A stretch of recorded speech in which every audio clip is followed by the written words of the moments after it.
Assalamualaikum warahmatullahi wabarakatuh. Selamat sore, salam sejahtera untuk kita semua. Yang terhormat Bapak Ahsanun Naseh Khudori Mkom selaku Direktur PT Arkatama Multisolusindo. Yang terhormat Ibu Fauziah MM selaku Human Resource Development PT Arkatama Multisolusindo. Dan rekan-rekan yang saya banggakan baik dari peserta magang di PT Arkatama Multisolusindo maupun peserta umum. Perkenalkan, saya Ica Sivana Berbangun, selaku moderator yang akan mendampingi jalannya Arkatama Talk pada sore hari ini. Baik, sebelum memulai acara, alangkah baiknya kita berdoa menurut agama dan kepercayaan masing-masing, agar acara hari ini dapat berjalan dengan lancar, dan ilmu yang diberikan dapat bermanfaat bagi kita semua. Doa saya persilahkan.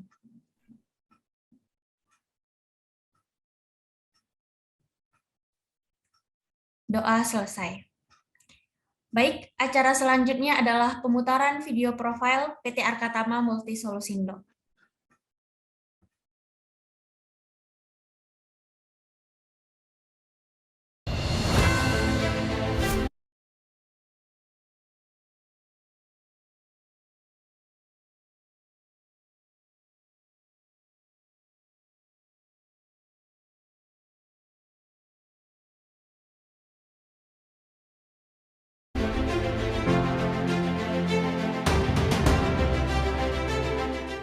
Dalam menghadapi era baru, kebutuhan manusia akan teknologi terus meningkat. Hal ini memaksakan industri untuk selalu berkembang. Sebagai dukungan transformasi digital, PT Arkatama Multisolusindo hadir sebagai jasa konsultan IT untuk membantu memecahkan masalah digitalisasi perusahaan Anda dengan memaksimalkan inovasi, kreativitas, dan profesionalitas. Kami siap memberikan pelayanan terbaik untuk bisnis Anda. Kami menyediakan berbagai layanan jasa seperti custom software application meliputi website company profile, accounting system, dan paket aplikasi kampus. Untuk melengkapi infrastruktur transformasi digital perusahaan Anda, kami menyediakan berupa perangkat hardware, database, dan infrastruktur lainnya. Demi menunjang pemasaran industri Anda, kami menyediakan layanan jasa digital marketing service. PT Arkatama Multisolusindo juga merupakan IT Training Center yang telah menyediakan pelatihan digital marketing, pelatihan MySQL, dan pelatihan IT lainnya. Dalam mengoptimalkan pelayanan IT, kami bekerjasama dengan berbagai pihak, baik instansi dalam negeri maupun luar negeri. Kami telah dipercaya dalam menangani masalah digital, baik dari instansi pemerintah, instansi pendidikan, maupun instansi swasta. Arkatama, Solution for Your Digital Transformation. Kami siap mendampingi transformasi digital perusahaan Anda.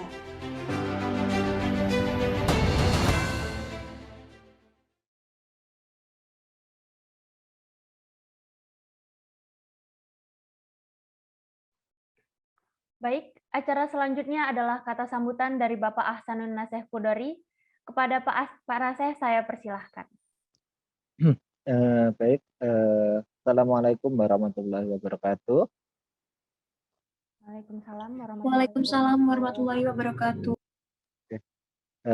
Alhamdulillahirabbil alamin wassalatu wassalamu ala asyrofil anbiya'i wal mursalin wa ala alihi washabbihi ajmain. Amma ba'du. Yang pertama saya sampaikan puji syukur kehadirat Allah Subhanahu wa taala. Yang kedua kalinya sholawat serta salam semoga tetap tercurahkan kepada Nabi besar Muhammad sallallahu alaihi wasallam.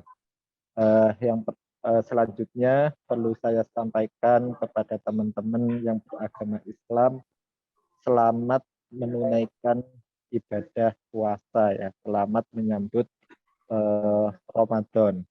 Semoga selama 1 bulan ini kita dapat istiqomah berpuasa selama 1 bulan penuh. Nah, selanjutnya saya sangat mengapresiasi semangat serta kerja keras teman-teman semua, meskipun secara kalender perusahaan hari ini dan besok ditetapkan sebagai hari libur, dan saya rasa perusahaan lain tidak ada ya. Ini Arkatama memang memberikan perhatian yang lebih untuk persiapan hari keagamaan ya. Tapi teman-teman tetap semangat menjalankan kegiatan Arkatama Talk ini. Nah, sore hari ini Arkatama Talk dipersembahkan oleh tim digital marketing team ya, tim DMT. Tadi di awal juga sudah sangat luar biasa ditampilkan karya-karya dari tim DMT ya. Company Profile tadi merupakan karya dari teman-teman digital marketing team ya. Sudah lumayan cukup bagus seperti itu. Nah, untuk selanjutnya nanti memang ada materi dari tim digital marketing juga terkait bagaimana menulis sebuah artikel SEO friendly seperti itu.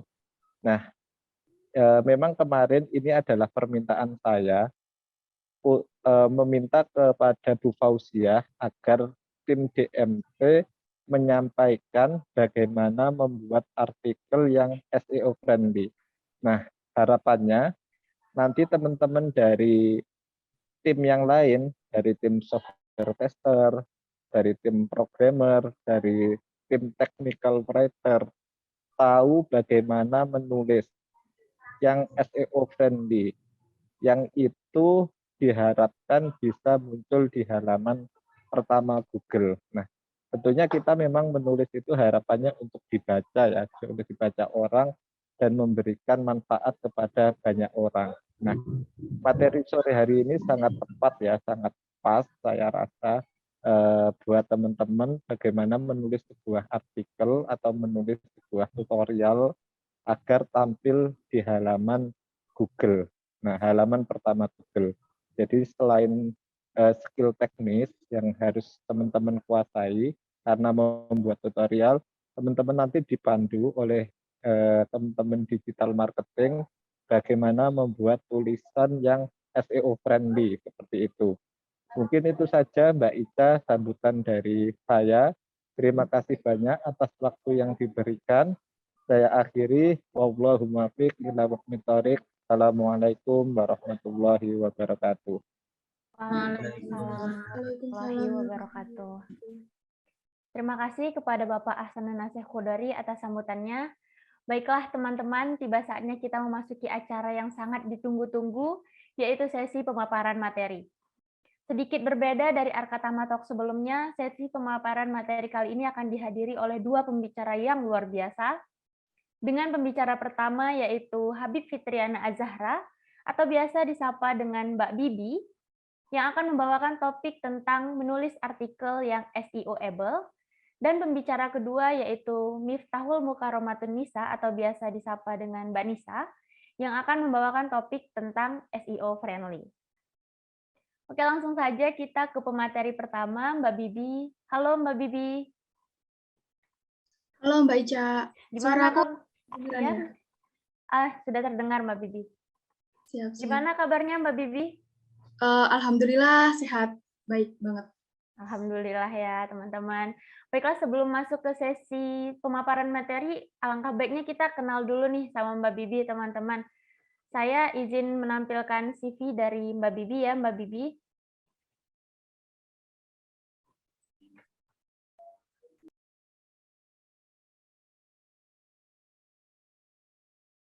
Baik, Mbak Bibi ini adalah seorang mahasiswa dari Universitas Negeri Malang, juga sekaligus content writer intern di PT Arkatama Multisolusindo.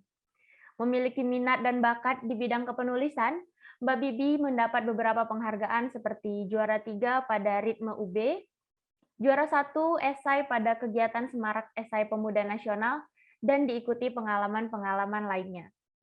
Selain itu, Mbak Bibi juga merupakan seorang co-founder nih dari startup sepedaan. Wah, keren sekali ya teman-teman ya. Pasti udah pada nggak sabaran nih mau dengar penyampaian materi dari Mbak Bibi. Oke, Mbak Bibi, apa Mbak Bibi siap? Siap Mbak Ica. Oke, saya persilahkan untuk menyampaikan materi ya Mbak Bibi. Oke, terima kasih Mbak Ica. Saya izin share screen dulu ya. Ya.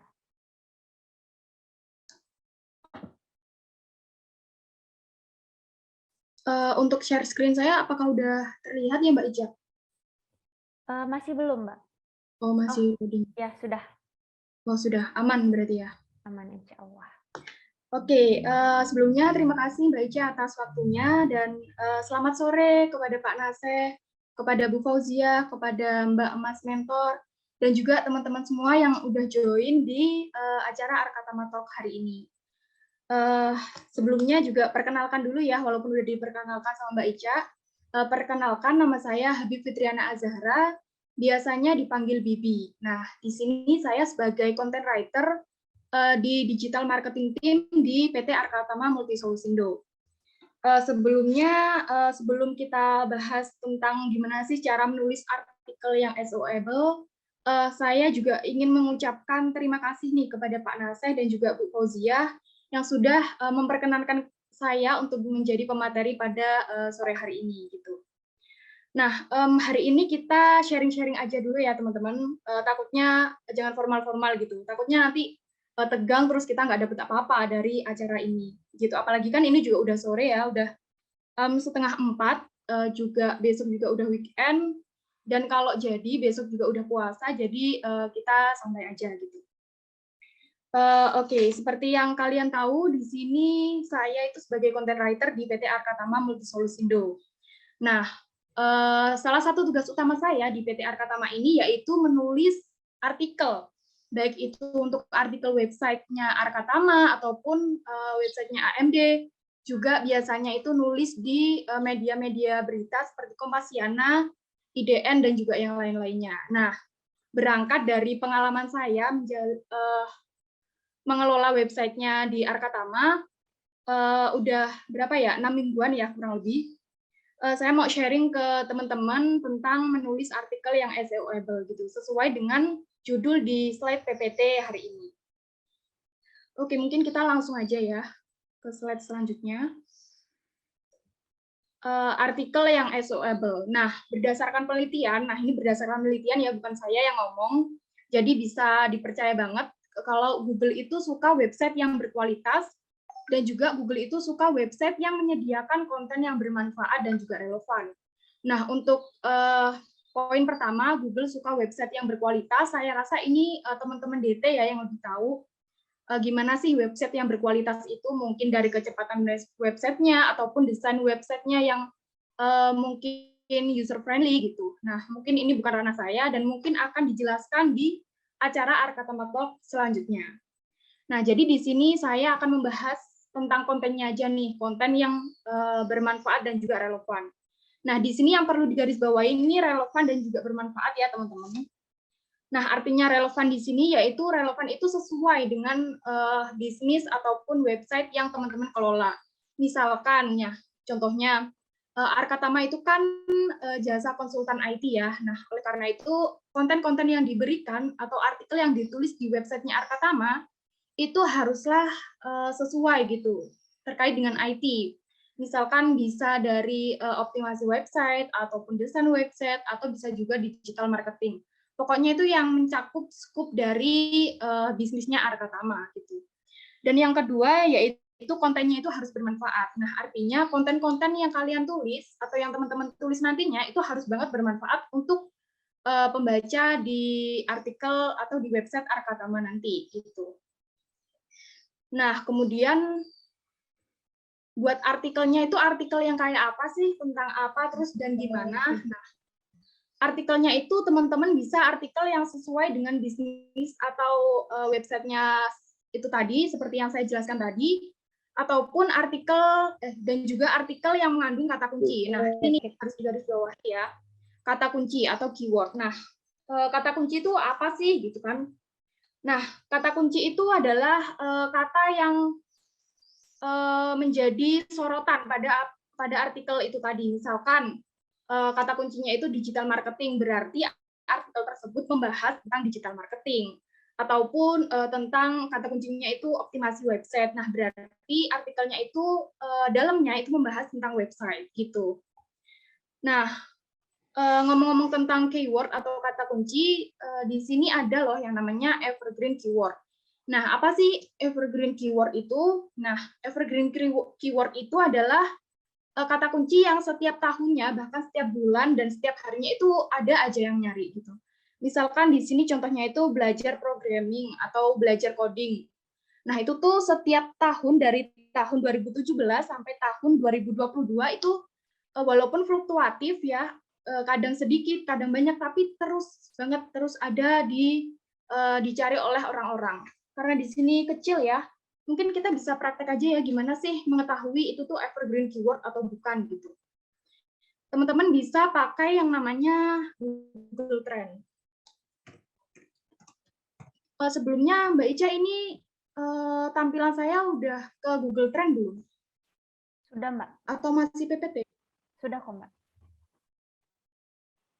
Oke. Sebentar ya teman-teman. Kok loading? Nah, jadi ini tampilan dari Google Trend itu tadi, teman-teman bisa cari di sini, misalkan kita bisa masukkan topik, misalkan belajar programming.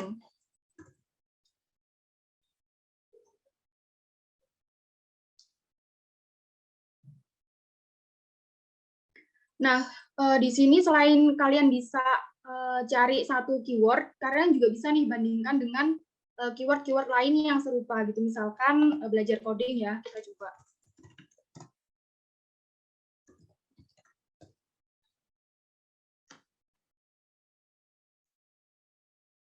Nah, di sini udah terlihat ya hasil analisisnya.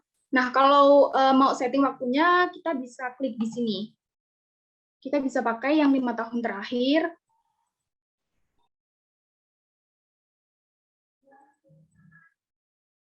Oke, kita tunggu. Nah, ini sudah terlihat ya, teman-teman.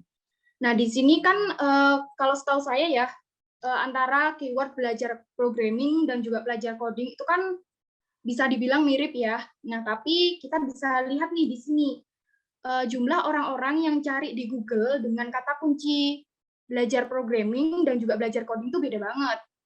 Di mana tampak di sini bahwa belajar coding itu orang-orang lebih sering menggunakan belajar coding daripada belajar programming untuk mencari informasi tentang hal tersebut gitu. Nah, karena ini tuh dari tahun 2017 sampai tahun 2022, bahkan sebelumnya bisa itu tetap ada yang nyari tentang keyword ini, teman-teman bisa banget nih pakai keyword-keyword seperti ini untuk menulis artikel. Karena apa? Karena keyword tersebut itu pasti bakal ada yang nyari gitu.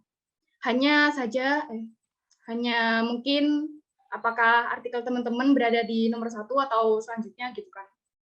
Jadi gitu, kalau untuk mencari keyword evergreen gitu ya teman-teman. Nah, selain itu, selain ada yang namanya evergreen keyword, ada juga nih keyword yang lainnya. Contohnya seperti navigational keyword, yaitu adalah keyword-keyword yang digunakan orang-orang untuk mencari di Google, yang mana mereka itu udah tahu tujuannya mereka tuh untuk mencari apa gitu. Misalkan Arkatama, atau misalkan Universitas Negeri Malang, atau misalkan Universitas Brawijaya gitu. Nah, jadi kan orang-orang yang mencari itu kan berarti mereka udah tahu tujuannya. Oh, mereka mau cari Arkatama. Oh, mereka mau nyari Universitas Brawijaya gitu. Nah, sedangkan yang kedua itu ada investigation keyword, yaitu keyword-keyword yang digunakan orang untuk menginvestigasi atau mencari informasi terkait hal yang ingin mereka ketahui. Seperti mereka mau cari jasa konsultan IT, berarti mereka search di Google itu pakai keyword jasa konsultan IT gitu. Atau bisa juga mereka ingin tahu nih tentang digital marketing, berarti mereka cari keyword tentang mereka menuliskan di Google itu digital marketing gitu. Nah, yang selanjutnya ada transactional keyword. Nah, jadi transactional keyword ini adalah keyword yang digunakan orang-orang untuk mencari di Google tentang akses untuk membeli gitu. Misalkan mereka mau beli website murah, nah mereka cari di Google jual website murah. Nah, di situ akan ditampilkan perusahaan-perusahaan yang menjual website dengan harga yang murah gitu, teman-teman. Nah, tapi kan karena kita di sini itu mau nulis artikel ya, nah itu biasanya itu lebih mengarah ke keyword yang ini, investigation keyword gitu. Nah, setelah tahu tentang apa itu keyword dan juga macam-macamnya keyword, kita itu dalam menulis artikel harus banget analisis keyword. Nah, terkait apa sih analisis keyword, terus bagaimana caranya, terus apa yang harus dianalisis, dan tools apa yang digunakan, itu bisa pakai Google Keyword Planner. Nah, mungkin di sini kecil banget ya. Kita mungkin bisa belajar praktek aja langsung ya. Teman-teman bisa ketik Keyword Planner. Nah, setelah itu teman-teman bisa pilih yang ini, pilih kata kunci yang tepat dengan fitur riset kami. Kita klik, bentar kita tunggu loadingnya.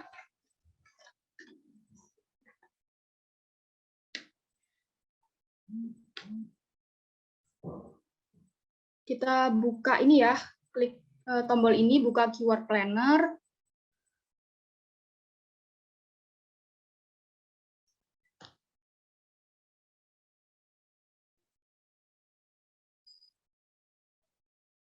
Sebentar, kok loading ya? Kita tunggu aja ya, teman-teman.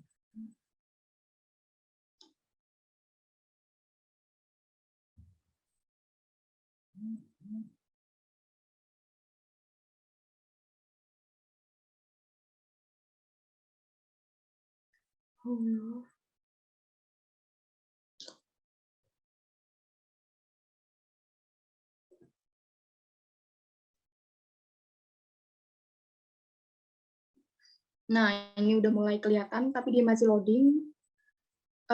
Harap dimaklumi ya, teman-teman.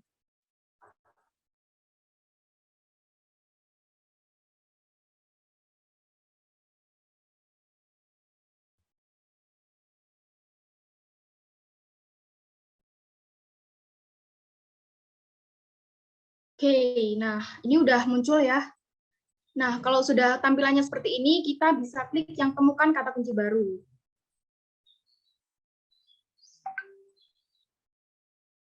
Nah, di sini teman-teman bisa menganalisis keyword-keyword yang kalian mau. Jadi di sini langsung ketik aja keyword yang sekiranya ingin kalian tulis gitu ya. Misalkan optimasi website, itu bisa.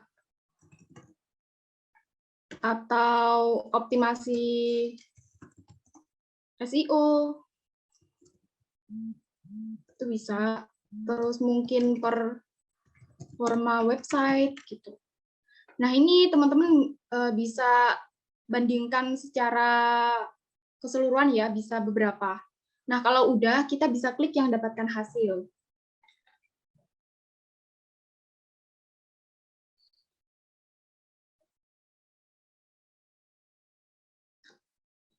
Nah, setelah tampilannya seperti ini, kita bisa dianalisis nih. Kan ini udah muncul ya kata kunci yang kita bandingkan, yaitu optimasi website, optimasi SEO, dan juga performa website. Nah, di sini yang perlu kita garis bawahi atau yang perlu kita analisis, yaitu terkait dengan penelusuran bulanan rata-ratanya. Nah, di sini bisa kita lihat antara optimasi website dan juga optimasi SEO itu sama-sama, nilainya sama ya, antara 100 sampai 1000 gitu sama. Nah, kemudian untuk yang performa website itu hanya 10 sampai 100. Nah, ini tuh artinya apa? Jadi rata-rata per bulannya orang-orang itu nyari di Google dengan kata kunci ini itu segitu jumlahnya gitu. Nah, kemudian yang perlu dianalisis lainnya yaitu terkait dengan persaingan gitu. Nah, di sini kita bisa lihat ya, antara optimasi website itu persaingannya rendah, kemudian optimasi SEO itu sedang, dan performa website itu rendah. Nah, dari volume ini kita bisa memilih nih, kan kita nggak mungkin ya pilih yang ditelusuri orang itu rendah. Kita tentunya pilih yang ditelusuri orang itu tinggi, yaitu antara optimasi website dan juga optimasi SEO gitu. Nah, kemudian kita bandingkan juga nih persaingannya. Kalau optimasi website itu persaingannya rendah, sedangkan optimasi SEO itu persaingannya sedang. Nah, artinya rendah di sini itu persaingan website itu yang gini-gini. Jadi orang-orang menulis artikel tentang optimasi website itu kalau rendah berarti masih sedikit gitu. Sehingga artikel kita bisa banget nih kalau bahas optimasi website di halaman pertama. Nah, kemudian yang optimasi SEO itu kan persaingannya sedang. Nah, bisa jadi orang-orang itu udah banyak yang menulis artikel tentang optimasi SEO gitu. Jadi persaingannya itu lebih ketat gitu. Nah, oleh karena itu kita kan bisa menyimpulkan gitu ya, kalau kata kunci optimasi website itu lebih baik daripada optimasi SEO ataupun performa website, seperti itu. Nah, jadi gitu ya teman-teman, kalau kalian mau analisis keyword, kalian bisa pakai Google Keyword Planner. Itu dicatat ya. Gitu. Nah, karena kan kita udah dapet nih keyword, yaitu kita pilih misalkan optimasi website gitu ya. Selanjutnya kita harus ngapain sih gitu. Nah, selanjutnya kita setelah dapat keyword itu kita bisa buat judul nih. Judul untuk artikel kita. Nah, di sini saya punya beberapa tips untuk membuat judul artikel yang SEO-able. Nah, yang pertama, judul artikel itu tuh belum ada di Google gitu. Jadi jangan sampai judul yang kalian buat itu sama dengan artikel-artikel lain yang sudah ada di Google lebih dulu gitu. Nah, yang kedua, judul artikel itu harus banget mengandung kata kunci. Kalau kalian pilih optimasi website, artinya judul kalian itu harus banget mengandung kata kunci optimasi website gitu. Dan kemudian yang ketiga, judul artikel itu merupakan long tail keyword. Nah, di sini long tail keyword itu apa sih gitu kan? Nah, jadi long tail keyword itu kita balik ke Google Keyword Planner ya. Nah, di sini long tail keyword itu yang ini teman-teman. Cara optimasi SEO on page, cara optimasi website gitu. Jadi kata kunci yang ditambahi dengan kata yang ingin kalian bahas gitu. Misalkan kita kan udah pilih tadi optimasi website ya. Berarti long tail keyword-nya itu bisa pakai cara optimasi website gitu. Atau bisa juga layanan optimasi website gitu. Jadi itu yang dinamakan long tail keyword. Nah, selain di sini, selain di Google Keyword Planner, kalian juga bisa nyari long tail keyword itu di Google-nya sendiri gitu. Misalkan seperti ini. Kita buka tab baru ya, kemudian kita tuliskan aja optimasi website gitu. Nah, di bawahnya itu kan banyak banget ya saran-saran dari Google sendiri terkait dengan optimasi website. Yaitu ada di sini optimasi website WordPress, terus optimasi website yang benar, optimasi website bisnis. Nah, ini yang dinamakan long tail keyword gitu. Nah, berdasarkan ini teman-teman bisa pilih nih, kalian mau bahas apa gitu. Kalau makin tinggi itu berarti itu lebih sering dicari oleh orang-orang di Google kayak gitu. Seperti itu, teman-teman. Nah, di sini aku kasih catatan sedikit juga ya, terkait keyword itu pada judul itu harus ada di depan gitu. Nah, kemudian selanjutnya saya punya sebuah pertanyaan nih, atau saya punya judul, yaitu judul A dan juga judul B. Judul A itu jadikan website banyak pengunjung dengan optimasi website. Kemudian judul B itu optimasi website ampuh naikkan traffic 90%. Nah, pertanyaan saya, judul mana sih yang lebih disukai Google kayak gitu? Boleh dong tulis di chat kayak gitu. Mana nih judul apa kira-kira gitu. Mungkin bisa tebak. Wah, judul B nih, Mbak Ririn, Mbak Vika, judul B pilihnya. Kayaknya sih B gitu. Mungkin aku mau tunjuk nih. Mbak Vika kenapa milih B, Mbak Vika? Baik, menurut saya karena judul B itu mengandung kata kunci, terus lebih menarik, dan letak kata kuncinya tuh di depan, gitu. Nah, bener banget nih, 100 buat Mbak Vika gitu. Karena kan tadi udah aku jelasin juga ya, judul itu harus banget mengandung kata kunci. Kata kunci yang kita pilih tadi itu kan optimasi website ya. Judul A ada optimasi websitenya, judul B juga ada optimasi websitenya. Nah, tapi tadi saya juga ngasih catatan kalau optimasi website itu harus di depan gitu. Jadi yang lebih disukai Google dan juga lebih menarik tentunya judul yang B, yaitu optimasi website ampuh naikkan traffic 90% gitu. Nah, setelah kita udah pilih keyword dan juga kita udah dapat judul, kemudian step selanjutnya untuk membuat artikel itu harus ngapain sih? Gitu. Nah, jadi step selanjutnya itu kita bisa buat outline artikel gitu. Jadi kenapa sih kita itu harus banget bikin outline dulu gitu ya? Pentingnya itu apa gitu? Nah, jadi outline di sini itu jadi guideline kalian dalam menulis artikel nantinya gitu. Nah, jadi dengan outline ini atau dengan guideline ini, teman-teman itu nulisnya bisa lebih terarah, bisa lebih terstruktur gitu, nggak kemana-mana, dibatasi dan juga lebih gampang lah gitu pokoknya ya.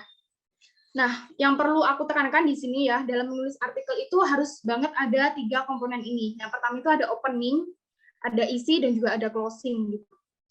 Nah, jadi di sini opening itu harus banget ada di dalam artikel ya, karena nggak mungkin kita nulis artikel terus ujuk-ujuk langsung pengertian CV ATS friendly gitu. Mungkin pembacanya juga mungkin akan bingung gitu kan. Nah, mungkin kita harus ada opening dulu dalam sebuah artikel. Nah, pada opening ini biasanya itu kita menjelaskan atau memaparkan masalah apa sih yang ada pada masyarakat gitu. Misalkan di sini ya, persaingan kerja itu semakin tinggi gitu. Nah, mengharuskan pelamar itu memakai CV ATS friendly gitu. Nah, salah satu website untuk membuat CV ATS friendly yaitu axel.co.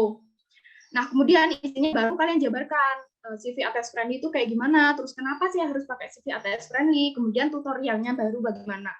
Teman-teman bisa pakai poin-poin seperti ini. Nah, selain itu closing. Nah, closing itu juga harus banget ada di artikel yang teman-teman tulis gitu. Jadi gunanya closing di sini yaitu menekankan kayak kenapa sih mereka harus pakai CV ATS friendly seperti itu, dan juga mengajak pembaca untuk action yang selanjutnya gitu. Nah, kemudian setelah kita membuat outline, kita udah dapat keyword kan tadi, terus kita juga udah buat judul, terus kita juga udah ada outline, maka selanjutnya kita bisa buat artikel. Nah, jadi dalam nulis artikel itu ada seninya juga ya teman-teman, gimana caranya kita nulis artikel itu yang pembaca itu betah bacanya gitu. Jadi pembaca itu bisa baca dari awal sampai akhir gitu, jangan tiba-tiba dia ngilang nggak baca sampai akhir, karena kan kalau kayak gitu berarti informasi yang ingin kita sampaikan nggak sampai kepada para pembaca gitu. Nah, di sini dalam pembuatan artikel itu ada yang namanya formula AIDA. Nah, formula AIDA ini tuh bisa mengantarkan artikel tersebut itu untuk dibaca dari awal sampai akhir gitu ya. Nah, kemudian AIDA itu apa sih gitu? AIDA itu bukan nama orang ya, jadi AIDA itu nama formula. Nah, singkatan AIDA itu singkatan dari attention, interest, desire, dan juga action. Nah, mungkin untuk yang lengkapnya kita bahas satu-satu. Untuk yang pertama itu ada attention. Nah, gunanya attention itu untuk memancing perhatian para pembaca. Nah, ini tuh attention itu berada pada struktur opening di artikel gitu ya. Nah, jadi attention itu mengandung 3 komponen, yaitu ada judul, ada gambar, dan juga ada kalimat utama. Nah, judul yang dipakai di artikel itu harus banget menarik, seperti yang udah aku bahas di tips-tips yang tadi. Misalkan ini conversion rate optimization meningkatkan omset hingga 16%. Nah, ini kan menarik ya. Kalau orang baca dari judulnya aja itu orang udah pengen baca gitu. Aku mau omsetnya itu naik 16%, berarti aku harus baca artikel ini gitu. Terus yang kedua itu gambar. Artikel tuh harus ada gambar ya, biar menarik gitu, lebih visualnya tuh juga lebih baik gitu. Misalkan di sini tuh gambarnya kayak ada grafik yang meningkat gitu. Nah, di sini kan pembaca itu lebih percaya gitu. Oh, memang artikelnya ini tuh dapat dipercaya gitu. Dan kemudian kalimat utama. Nah, kalimat utama dalam attention ini atau dalam opening ini ngambil ini, ayo ngambil. Mau, kasih Kak. Kalimat-kalimat yang permasalahan yang ada pada pembaca. Terus Poltekkes Surabaya. Iya, di namanya diambilkan kalau mau kita jabarkan kalimat-kalimat yang memancing para pembaca itu untuk menjadi dan harus bisa diselesaikan di artikel ini gitu. Kemudian untuk yang kedua itu ada interest. Nah, itu gunanya untuk menarik minat pembaca gitu. Nah, untuk menarik minat pembaca pada artikel itu gimana sih caranya? Nah, kita bisa paparkan baik itu fakta, data, ataupun studi kasus yang menarik bagi minat para pembaca gitu. Contohnya di sini adalah salah satu kunci utama digital marketing adalah conversion rate optimization. atau yang biasa disebut dengan CRO. Nah, CRO ini akan membuat website Anda bekerja lebih efektif dalam mendatangkan konversi atau profit bahkan hingga 16%. Nah, di sini pembaca itu lebih tertarik gitu, lebih berminat untuk membaca sampai habis gitu. Kemudian untuk yang selanjutnya yaitu desire atau menawarkan solusi. Nah, jadi artikel yang kita tulis itu harus banget menawarkan solusi atau menjawab permasalahan yang ada pada interest tadi gitu kan. Nah, contohnya di sini itu salah satu platform tersebut adalah Figma. Figma memberikan cara mudah desain website dengan berbagai tools yang tersedia. Dan pada artikel ini akan dibahas secara tuntas desain website menggunakan Figma. Begitu. Nah, setelah mereka itu udah percaya, benar-benar percaya kalau artikel kita itu akan menawarkan solusi, maka mereka tentunya akan baca sampai akhir artikel kita gitu. Dan yang terakhir itu ada action. Nah, action di sini artinya mengajak pembaca untuk bertindak sesuai dengan keinginan kita gitu, atau sesuai dengan tujuan kita menulis artikel itu apa kayak gitu. Misalkan ya di sini seperti artikel yang saya tulis, itu actionnya di sini tuh saya mau mengajak para pembaca itu untuk daftar pelatihan digital marketing Arkatama. Jadi di sini saya tulis, segera isi 10 kuota tersisa dan daftarkan dirimu di sini. Nah, di sini nanti bisa di backlink ya sesuai SEO. Nah, nanti mungkin akan dijelaskan secara lengkap oleh Mbak Nisa dan dapatkan info selengkapnya di Instagram Arkatama seperti itu. Nah, action di sini itu bisa macam-macam ya, bisa order jasanya Arkatama misal, atau bisa mengajak untuk membaca artikel-artikel Arkatama yang lain, atau berlangganan websitenya Arkatama, itu juga bisa. Gitu. Nah, mungkin itu yang dapat saya sampaikan pada kesempatan ini. Jadi untuk yang terakhir, menulis artikel itu mudah bukan? Mudah dong ya tentunya, karena kan tadi udah dibahas ya kan. Nah, mungkin itu Mbak Ica yang bisa saya sampaikan. Mungkin saya kembalikan ke Mbak Ica.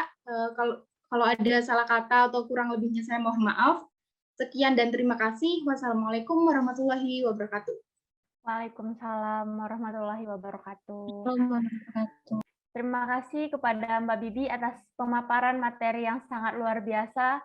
Alhamdulillah kita semua jadi paham nih, artikel seperti apa sih yang mungkin akan disukain oleh Google, kemudian bagaimana sih optimasi dan analisis kata kunci atau keyword, terus kita juga dikasih tips nih seni menulis artikel yaitu menggunakan formula AIDA. Semoga kita semua yang hadir pada Arkatama Talk hari ini dapat mengimplementasikan tips dan trik yang telah dipaparkan oleh Mbak Bibi sebelumnya. Amin ya rabbal alamin. Oke, selanjutnya kita langsung aja ke pemateri berikutnya yang nggak kalah luar biasa dari Mbak Bibi, yaitu ada Mbak Nisa. Halo Mbak Nisa. Halo Mbak Ica. Gimana kabarnya Mbak Nisa di hari libur? Alhamdulillah luar biasa baik Mbak. Alhamdulillah ya Mbak Nisa. Sama seperti sebelumnya nih teman-teman, alangkah baiknya kalau kita kenalan dulu nih sama Mbak Nisa itu sebenarnya sosok seperti apa sih gitu. Mbak Nisa, saya izin share CV-nya Mbak Nisa ya. Silakan Mbak.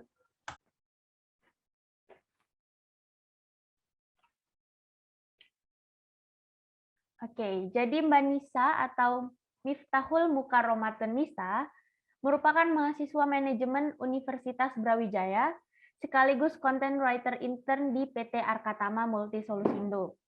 Selama berkuliah, Mbak Nisa ini aktif mengikuti kegiatan organisasi dan punya banyak pengalaman nih teman-teman, seperti menjadi seorang implementer ERP di PT Andromedia Indonesia. Mbak Nisa juga pernah menjadi sekretaris pada kompetisi debat LSME dan masih banyak lagi. Nah, nggak cuma itu nih teman-teman, ternyata Mbak Nisa ini memiliki segudang prestasi ya. Mbak Nisa ini ternyata pernah mengikuti kegiatan perlombaan Global Young Scientist yang sudah mencapai kancah internasional dan mendapatkan gold medal. Wah, Mbak Nisa keren sekali Mbak Nisa. Saya sebagai moderator aja udah nggak sabar nih pengen dengerin gimana sih pemaparan materi dari Mbak Nisa nantinya. Mbak Nisa, apa udah siap untuk memaparkan materi? Iya, siap Mbak Ica. Oke, kepada Mbak Nisa saya persilahkan ya. Ya baik, terima kasih Mbak Ica. Untuk kesempatannya saya izin share terlebih dahulu ya.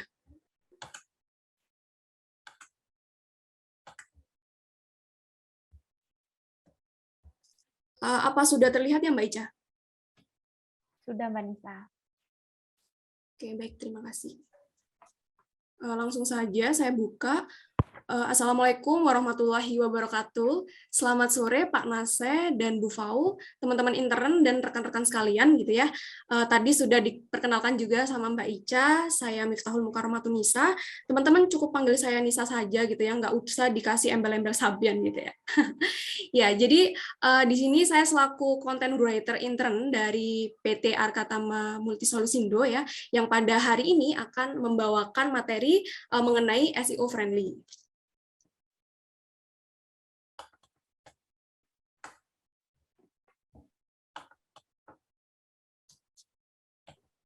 Oke, seperti yang kita ketahui, bahwasannya teman-teman intern di sini pasti sudah memahami scope and knowledge yang mumpuni ya di posisi masing-masing gitu. Yang nantinya juga akan teman-teman bagikan dalam bentuk artikel tutorial. Nah, ketika kita sudah membuat artikel tutorial gitu ya, sesuai dengan kaidahnya Mbak Bibi tadi gitu. Nah, pada tahap akhir pastinya kita akan mempostingnya dong. Nah, ternyata teman-teman posting di sini tidak hanya sekadar posting. Jadi kita itu dapat menggunakan strategi atau teknik yang namanya itu SEO agar artikel kita itu yang bakal dibagikan lebih optimal tersampaikan gitu ya kepada audiens. Nah, sebenarnya SEO itu apa dan kenapa sih harus SEO begitu ya teman-teman ya. Jadi SEO ini adalah singkatan dari Search Engine Optimization yang merupakan teknik yang digunakan agar artikel atau web kita itu mampu menyabet ranking teratas pada search engine yang dalam hal ini Google ya teman-teman ya. Misalkan gini, ketika kita melakukan search seperti yang disampaikan Mbak Bibi tadi, kita melakukan search 7 digital marketer 2022, maka artikel Arkatamala biasanya yang muncul gitu ya teman-teman. Bentar, kita coba lagi ya teman-teman.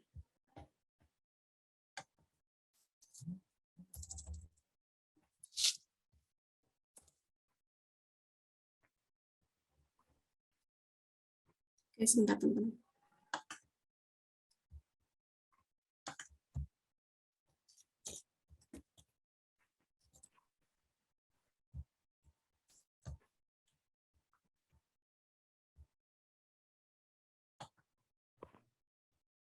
Permisi Mbak Ica, apakah share screen-nya hilang, Mbak? Iya, hilang, Mbak Nisa. Oh, oke, mohon maaf. Sebentar ya, Mbak.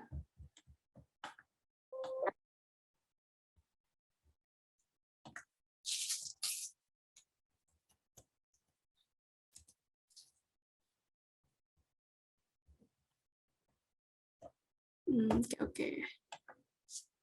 Ada kendala ternyata.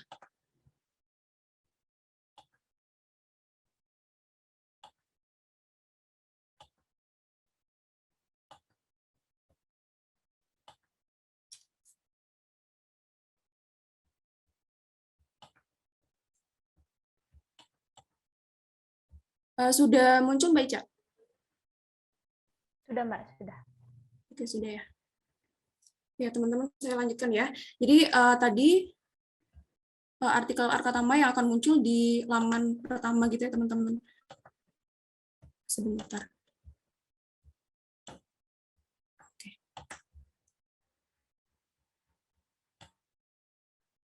Ya, jadi seperti ini. Nah, kemudian teman-teman, jika kita akan mencari ini ya, mencari keyword untuk permalinnya, itu juga akan muncul artikel dari Niaga Hoster di posisi pertama gitu.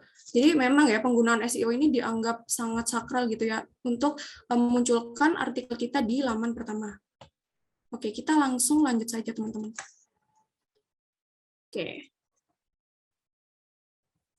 Oke, kemudian pada penerapannya ternyata SEO ini merupakan teknik yang tidak hanya mampu menempatkan artikel kita pada top search ya teman-teman, tetapi juga dapat meningkatkan kualitas dan kuantitas traffic kita gitu. Karena SEO ini membuat artikel kita bakal mudah ditemukan target audience ya. Kemudian di sini disebutkan juga sehingga SEO ini memiliki potensi untuk menyedot banyak traffic gitu. Nah, sebenarnya traffic itu apa sih gitu ya? Traffic ini merupakan jumlah pengunjung website kita gitu ya, atau jumlah pembaca artikel kita teman-teman gitu. Nah, dari data di samping kita ketahui ya, bahwa persentase hadirnya niche atau ceruk pasar atau biasa disebut target market ini sekitar 60%-nya rata-rata berasal dari search atau mesin pencari gitu ya. Sehingga jika jumlah pengunjung yang berkunjung itu banyak, yang baca banyak gitu, otomatis tujuan kita untuk membuat artikel ini akan benar-benar membantu keberhasilan website gitu. Nah, misalkan nih kita membuat website dengan tujuan meraup pembelian gitu ya, maka ketika pelanggan berkunjung dan mereka tertarik pada artikel kita gitu ya, mereka bisa saja terbelokkan untuk membeli produk yang kita tawarkan melalui call to action pada artikel kita.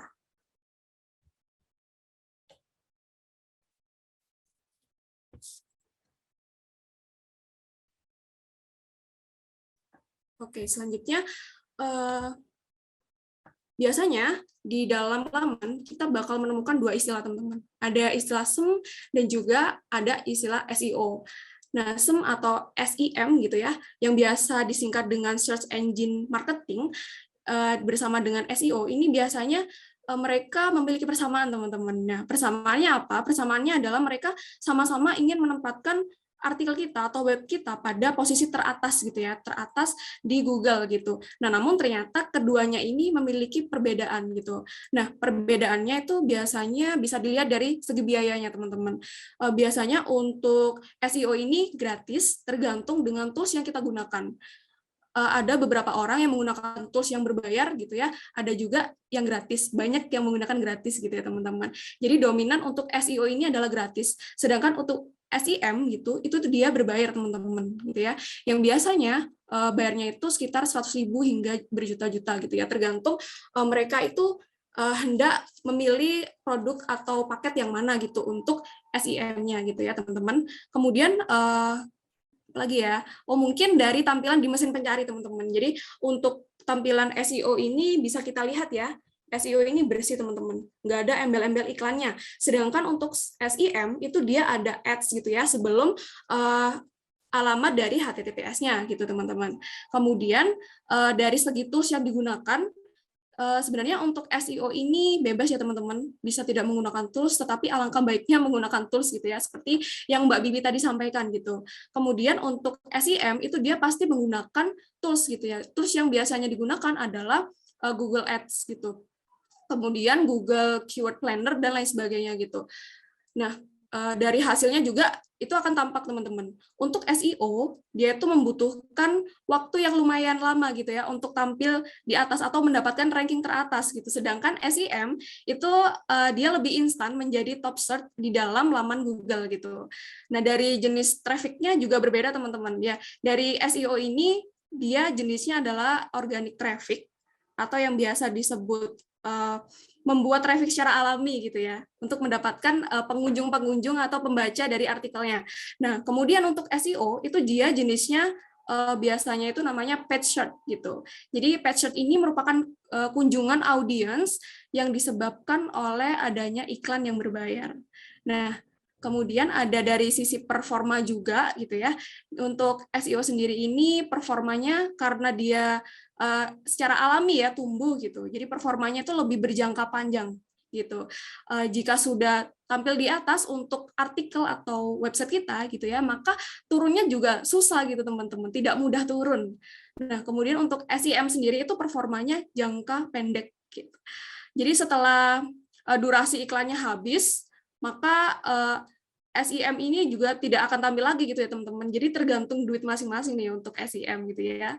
Ya, jadi sampai di sini teman-teman prefer pakai yang mana nih gitu ya, kelebihan dan kekurangan masing-masing ada gitu, dapat disesuaikan dengan kebutuhan dan sumber daya masing-masing yang dimiliki teman-teman.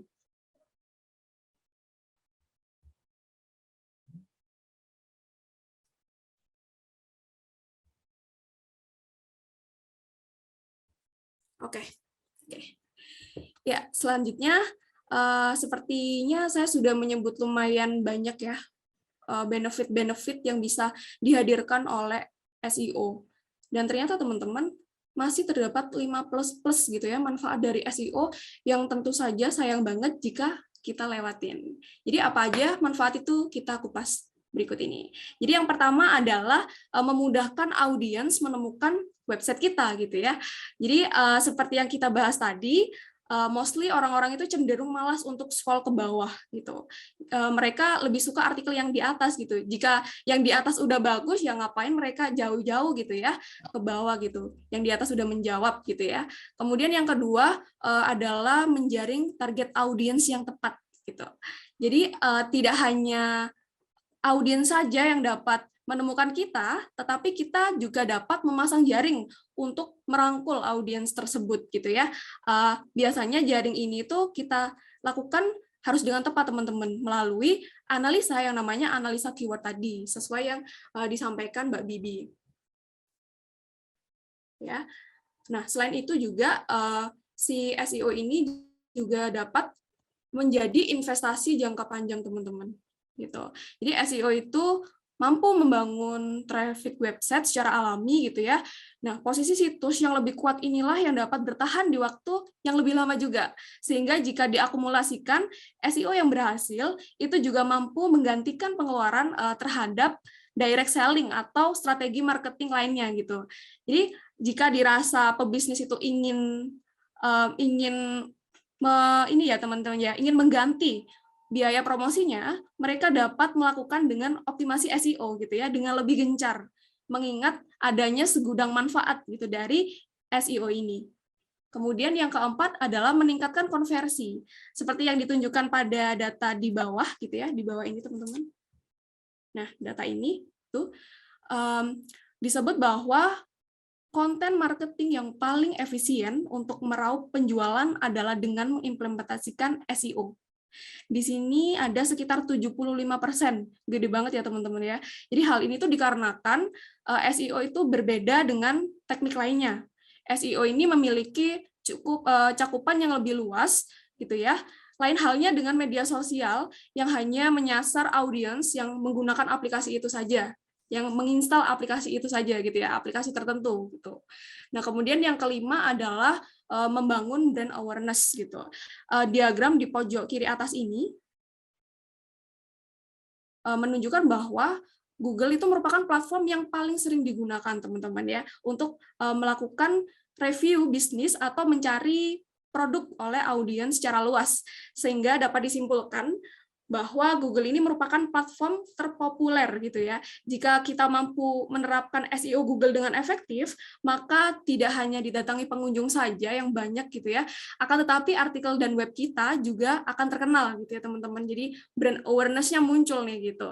Nah, karena dapat terkena imbasnya dari kepamoran Google ini. Kemudian yang terakhir adalah membangun top of mind brand. Jadi top of mind brand ini terjadi ketika pelanggan itu membutuhkan suatu produk, maka secara otomatis mereka akan akan terpikir teman-teman untuk merekomendasikan produk layanan kita gitu ya. Hal ini dikarenakan jika artikel web kita itu berhasil menguasai halaman pertama Google, kepercayaan atau kredibilitasnya itu terhadapnya akan terbangun. Jadi audiens itu akan percaya teman-teman bahwa produk atau layanan yang kita tawarkan itu merupakan layanan terbaiknya.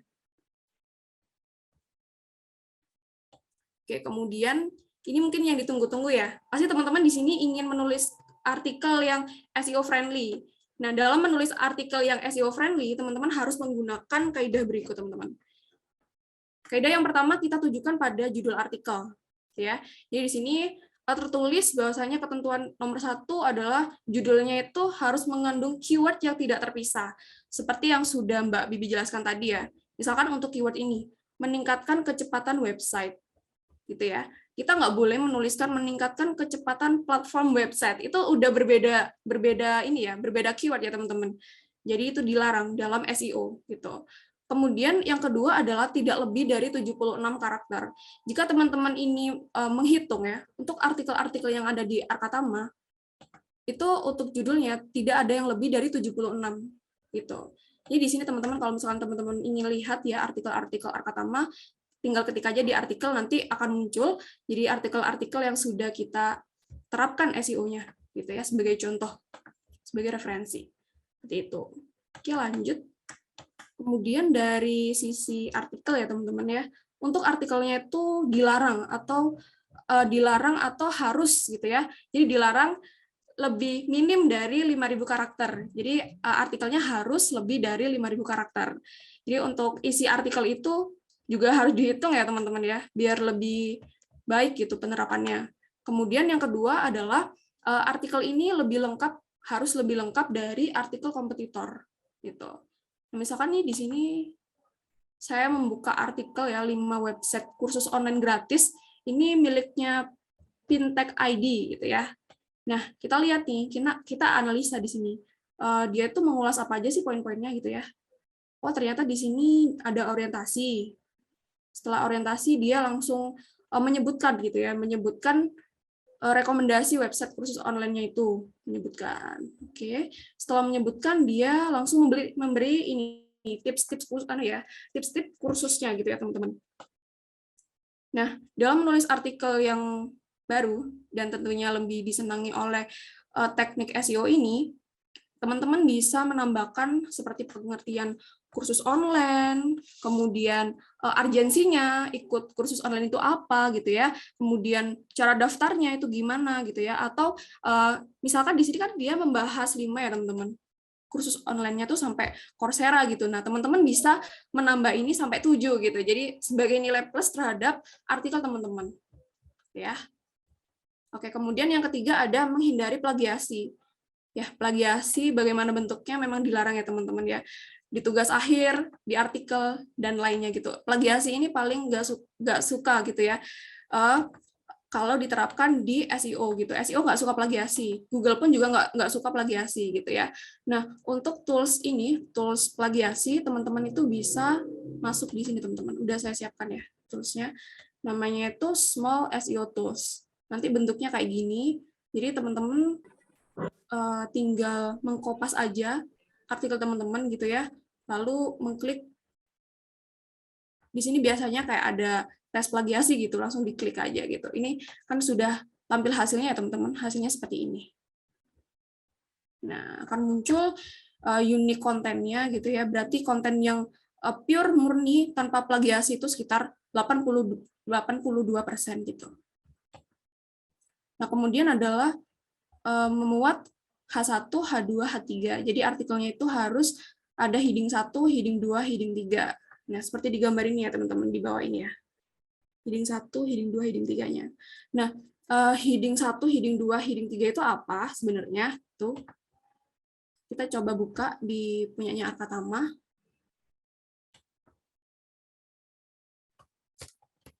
Oke.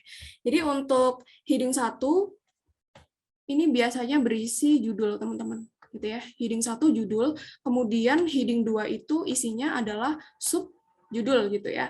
Dan biasanya heading 2 ini tinggal kopas saja dari heading 1. Jadi harus disamakan gitu ya dengan heading 1. Kemudian heading 3 itu apa?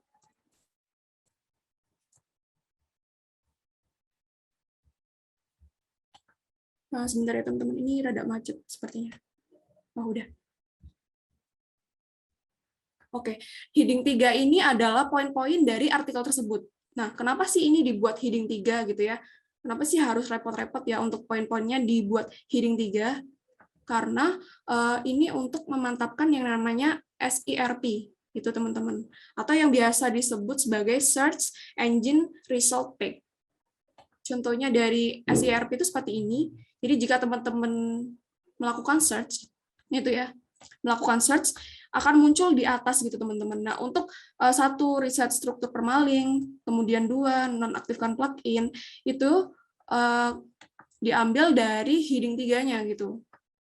Nah, artikel seperti apa yang mampu muncul seperti ini itu adalah artikel yang disukai Google gitu ya. Artikel yang menurut Google ini banyak membantunya, seperti itu teman-teman.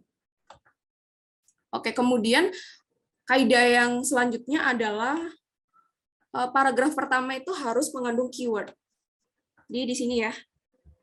meningkatkan kecepatan website kan tadi keywordnya. Jadi paragraf awal-awal itu juga harus dimasukkan. Biasanya kan seringkali tidak ini ya teman-teman ya, untuk keywordnya tidak bisa digabungkan dengan paragraf 1. Kelihatan nggak ya? Oke, jadi seringkali tidak bisa digabungkan dengan paragraf 1, maka alternatifnya kita menggunakan strip, gitu, strip di antara mereka. Oke, lanjut. Yang ketiga ada dari kaidah gambar artikel. Ya, dari Mbak Bibi tadi dia juga menjelaskan bahwasanya artikel yang baik adalah artikel yang ada gambarnya di dalamnya. Nah, ternyata gambarnya itu bukan sembarangan gambar ya, teman-teman. Jadi, gambarnya itu kalau bisa adalah gambar sendiri atau hasil SS-an sendiri gitu ya. Nggak boleh langsung tempel aja dari Google. Teman-teman unduh di Google terus tempel di artikelnya tuh nggak boleh, teman-teman. Misalkan nih, dalam keadaan terpaksa, teman-teman tidak menemukan gambar di dalam SS teman-teman, teman-teman bisa mengunduh gambar di Google, kemudian meremake gambar tersebut ya, atau melakukan redesign terhadap gambar tersebut gitu ya, agar Google ini lebih senang gitu terhadap gambarnya teman-teman gitu. Nah, kemudian yang kedua adalah alternatif teks ini harus mengandung keyword. Jadi alternatif teks ini ya di gambar ini ya teman-teman. Biasanya muncul setelah kita submit gambar kita gitu. Jadi ada alternatif teks, kemudian ada title juga di sini gitu ya. Dan juga ada deskripsi. Jadi biasanya saya dan teman-teman itu tinggal mengkopas aja judul kita gitu ya ke dalam alternatif teks, kemudian title-nya, kemudian deskripsinya gitu. Nah, untuk penerapannya sendiri di dalam Arkatama kita lihat aja ya teman-teman di sini. Nah, di post biasanya. Nah, biasanya untuk menambahkan gambar gitu ya, itu yang namanya fitur image. Kita bisa masuk di sini, fitur image gitu ya, di dalam web kita, kemudian kita menambahkan gambar. Untuk gambar baru kita bisa menguploadnya. Cuman ini karena gambarnya lama ya, jadi udah ada gambarnya di sini. Kemudian tinggal kita isi all text-nya, kemudian title-nya, kemudian description-nya gitu. Nah, untuk caption ini enggak wajib ya teman-teman, enggak wajib ditambahkan judul di sini. Namun jika gambar yang ditambahkan itu adalah gambar yang berada di dalam isi, maka caption ini bisa ditambahkan sesuai dengan deskripsi yang ingin teman-teman tambahkan di bawahnya gambar gitu. Nah, misalkan di sini kan ada isi ya. Isinya karena ini artikel tutorial, jadi dia ada gambar di tengahnya. Nah, untuk description tadi itu akan muncul di sini teman-teman. Untuk caption ya. Untuk caption itu akan muncul di sini. Oke, lanjut. Kemudian adalah optimasi link gitu. Optimasi link ini kita dapat menemukan yang namanya internal link dan juga outbound link gitu. Nah, internal link ini apa? Internal link ini adalah link yang kita tambahkan yang berasal dari dalam website itu sendiri gitu. Nah, kalau di sini internal linknya di dalam webnya Arkatama itu biasanya ditambahkan oleh teman-teman content writer ya, itu baca juga gitu, baca juga kemudian judul. Nah, internal link itu bisa ditambahkan di sini teman-teman gitu ya. Jadi cara menambahkannya adalah memblok kemudian mengklik ini teman-teman. Ini link gitu ya. Ini kan unlink karena sudah ditambahkan ya. Jadi mengklik link gitu. Terus masukkan link artikel yang berada di dalam website tersebut gitu. Nah, ini kan artikelnya Arkatama ya teman-teman. Yang berjudul cara mempercepat website dengan gambar format WebP gitu. Karena ini digunakan untuk posting di webnya Arkatama, maka internal linknya juga harus berasal dari artikel di dalam webnya Arkatama gitu. Kemudian untuk syarat internal link ini sendiri juga harus disesuaikan dengan kategori. Misalkan ini kategorinya adalah kategori artikel tutorial gitu ya. Dan artikel yang saya buat ini adalah artikel tutorial, maka harus dilingkan dengan sama kategorinya gitu teman-teman. Misalkan kita hendak membuat artikel digital marketing ya, kemudian secara historis dari sisi Arkatama ini juga sudah menuliskan artikel dengan kategori digital marketing, itu juga bisa dilingkan gitu ya. Jadi kalau bisa jangan ya teman-teman untuk menyilangkan antar kategori gitu, karena Google lebih nggak suka gitu. Kita ambil amannya aja gitu ya teman-teman. Jadi pakai yang antar internal di dalam kategori web. Kemudian yang kedua adalah outbound link gitu. Nah, outbound link ini merupakan link yang ditambahkan di luar web. Jadi misalkan ini saya mau posting di webnya Arkatama, maka untuk outbound link-nya itu berasal dari web di luar Arkatama. Gitu. Di sini ada outbound link ke web AMD Academy gitu. Ini kan punya kita sendiri ya, AMD gitu.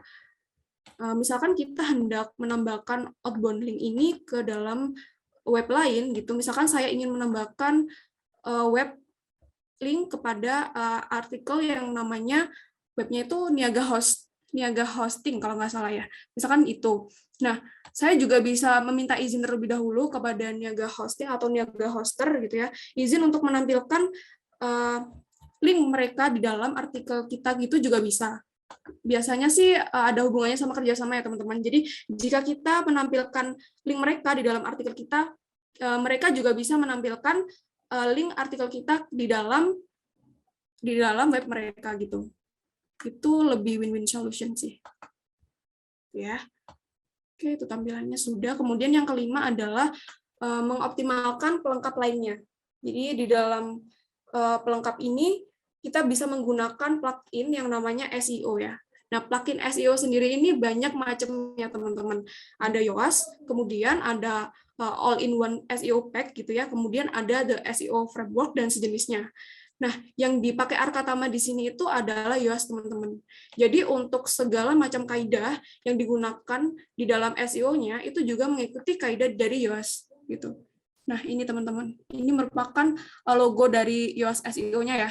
Di sini tampil di atas kanan. Oke. Kemudian selanjutnya adalah menulis keyword pada fokus key phrase.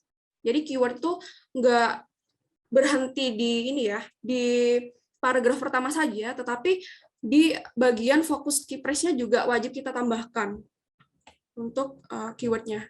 Nah, tampilannya seperti ini gitu. Kemudian kalau kita lihat ya di sini di penerapannya, untuk fokus key phrase itu munculnya di sini teman-teman. Nah, meningkatkan kecepatan website. Jadi di bawahnya SEO ini ya, SEO yang senyum ini ya, gitu. Situ. Oke, kemudian yang kedua, setelah ini di dalam kaidah-kaidah SEO Yoast adalah mengisi SEO title gitu ya, sesuai judul. Jadi SEO title itu dapat dilihat di sini. Nah, kita tinggal meng-copy paste aja ya untuk judul kita, meningkatkan kecepatan website dengan leverage browser caching gitu. Kemudian selanjutnya adalah mengisi slug sesuai judul. Slugnya di sini. Nah, biasanya untuk slug ini otomatis ya teman-teman, otomatis terisi gitu ya. Nah, slug ini berguna untuk memberi alamat ya, HTTPS kita. Biasanya misalkan gini, kita buka ya yang conversion rate. Nah, setelah link dari Arkatama gitu ya, maka slug ini bisa dimunculkan di sini teman-teman. Di sini. Conversion rate optimization meningkatkan omset hingga 16. Nah, bisa dimunculkan di sini.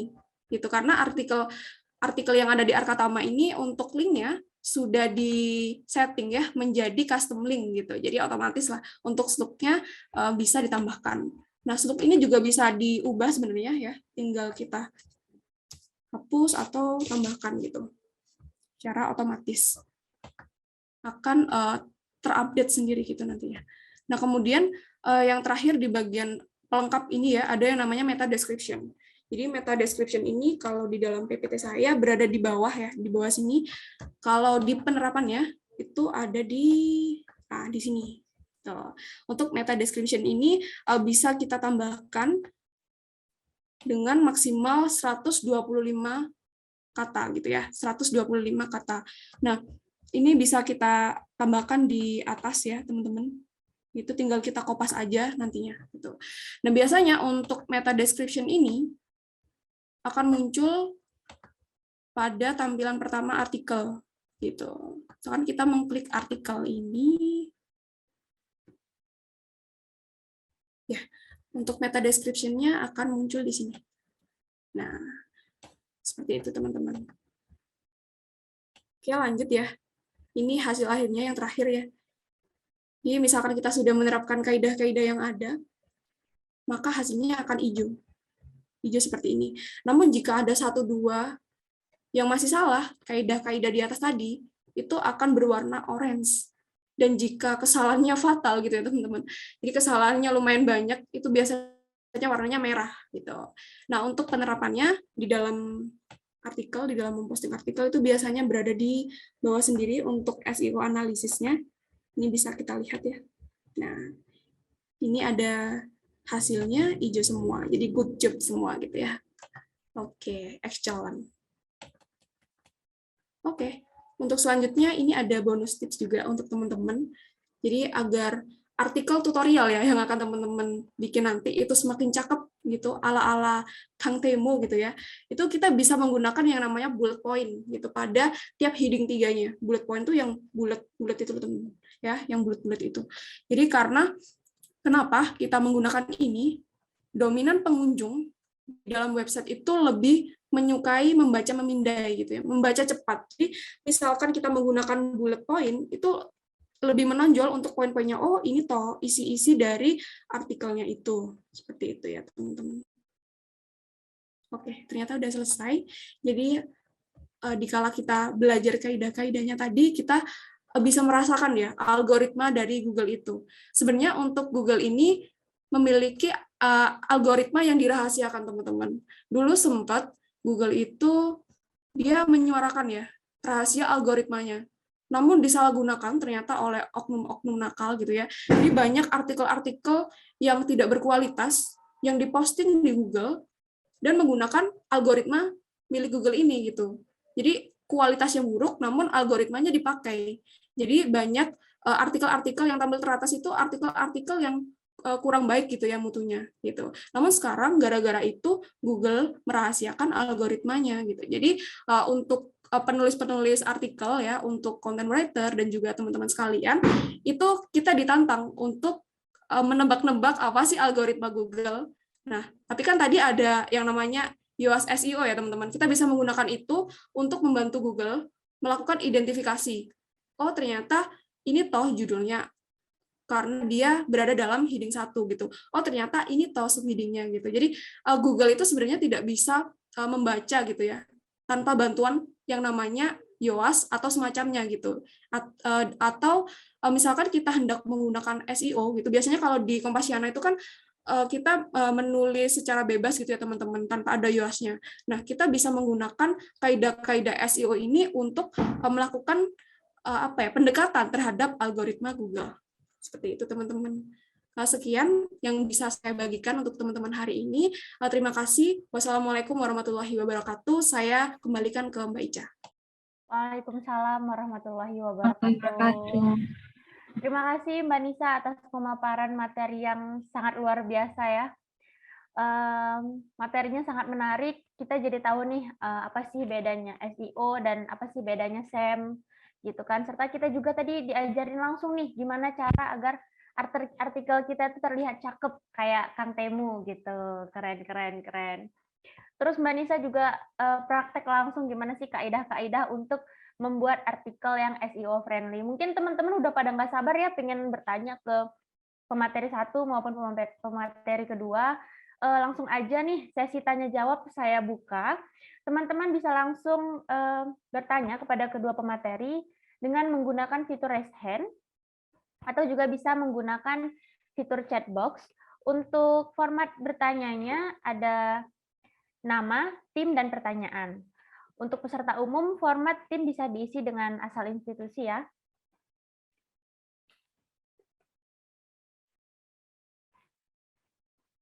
Gimana nih teman-teman? Pasti pada, udah ada pertanyaan nih. Datang dari Mbak Dea dari DT2. Mbak Dea ingin bertanya Mbak Dea ingin bertanya kemana nih? Ke pemateri 1 atau ke pemateri 2 atau ditujukan ke kedua pemateri?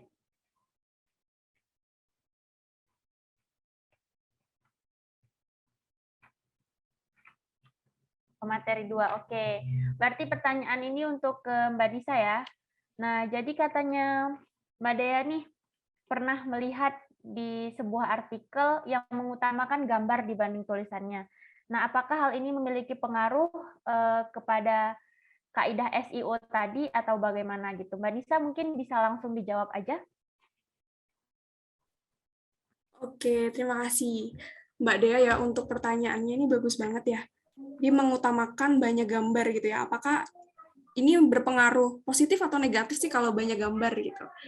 Nah, seperti yang pernah saya praktekkan pada sistem YOAS ya, khususnya itu penggunaan gambar yang banyak ini akan berpengaruh kepada alt text-nya, Mbak. Yang tadi ya, yang di atas sebelumnya description akan berpengaruh kepada itu gitu. Karena alt text kan berhubungan sama hijau, orange, merahnya SEO ya. Jadi terkadang pemakaian alt text yang sama, yang berlebih itu tidak diperkenankan oleh analisa YOAS gitu. Jadi biasanya kalau gambarnya lebih dari 10 gambar gitu ya, biasanya kita dihimbau untuk mengubah alt text-nya itu ke dalam semantik gitu, ke dalam kata padanannya gitu. Seperti itu sih, berpengaruhnya ke dalam sistem YOAS-nya. Seperti itu Mbak Dea. Gimana Mbak Dea? Apakah jawabannya sudah cukup menjawab pertanyaan dari Mbak Dea? Sudah cukup. Terima kasih, Mbak. Oke, terima kasih Mbak Dea pertanyaannya. Selanjutnya, ada yang raise hand nih. Dari Mbak Yulia Citra Dewi. Ayo Mbak Lia, dipersilakan untuk open mic. Oke, terima kasih Mbak Eja. Sebelumnya, perkenalkan nama saya Yulia Citra Dewi. Saya dari tim DMT. Saya izin bertanya kepada dua pemateri saja ya, nanti gimana baiknya dua pemateri menjawab pertanyaan dari saya. Jadi saya izin bertanya terkait semisal kita memiliki sebuah usaha. Kita memiliki sebuah usaha baru merintis untuk penyebaran promosinya itu melalui Instagram, Facebook maupun aplikasi yang mendukung lainnya. Namun untuk selain dari media-media sosial tersebut kan bisa melakukan penulisan dengan artikel ya tadi. Lalu bagaimana sih cara kita untuk menciptakan sebuah ide-ide baru dalam penulisan sebuah artikel seperti itu. Lalu juga bagaimana cara kita mewujudkan SEO di sebuah media promosi kita. Salah satunya itu ada Instagram gitu ya. Karena kan di Google juga kan tidak hanya mencantumkan apa artikel, tapi kan juga kadang kedetek langsung ke alamat IG-nya seperti itu. Terima kasih.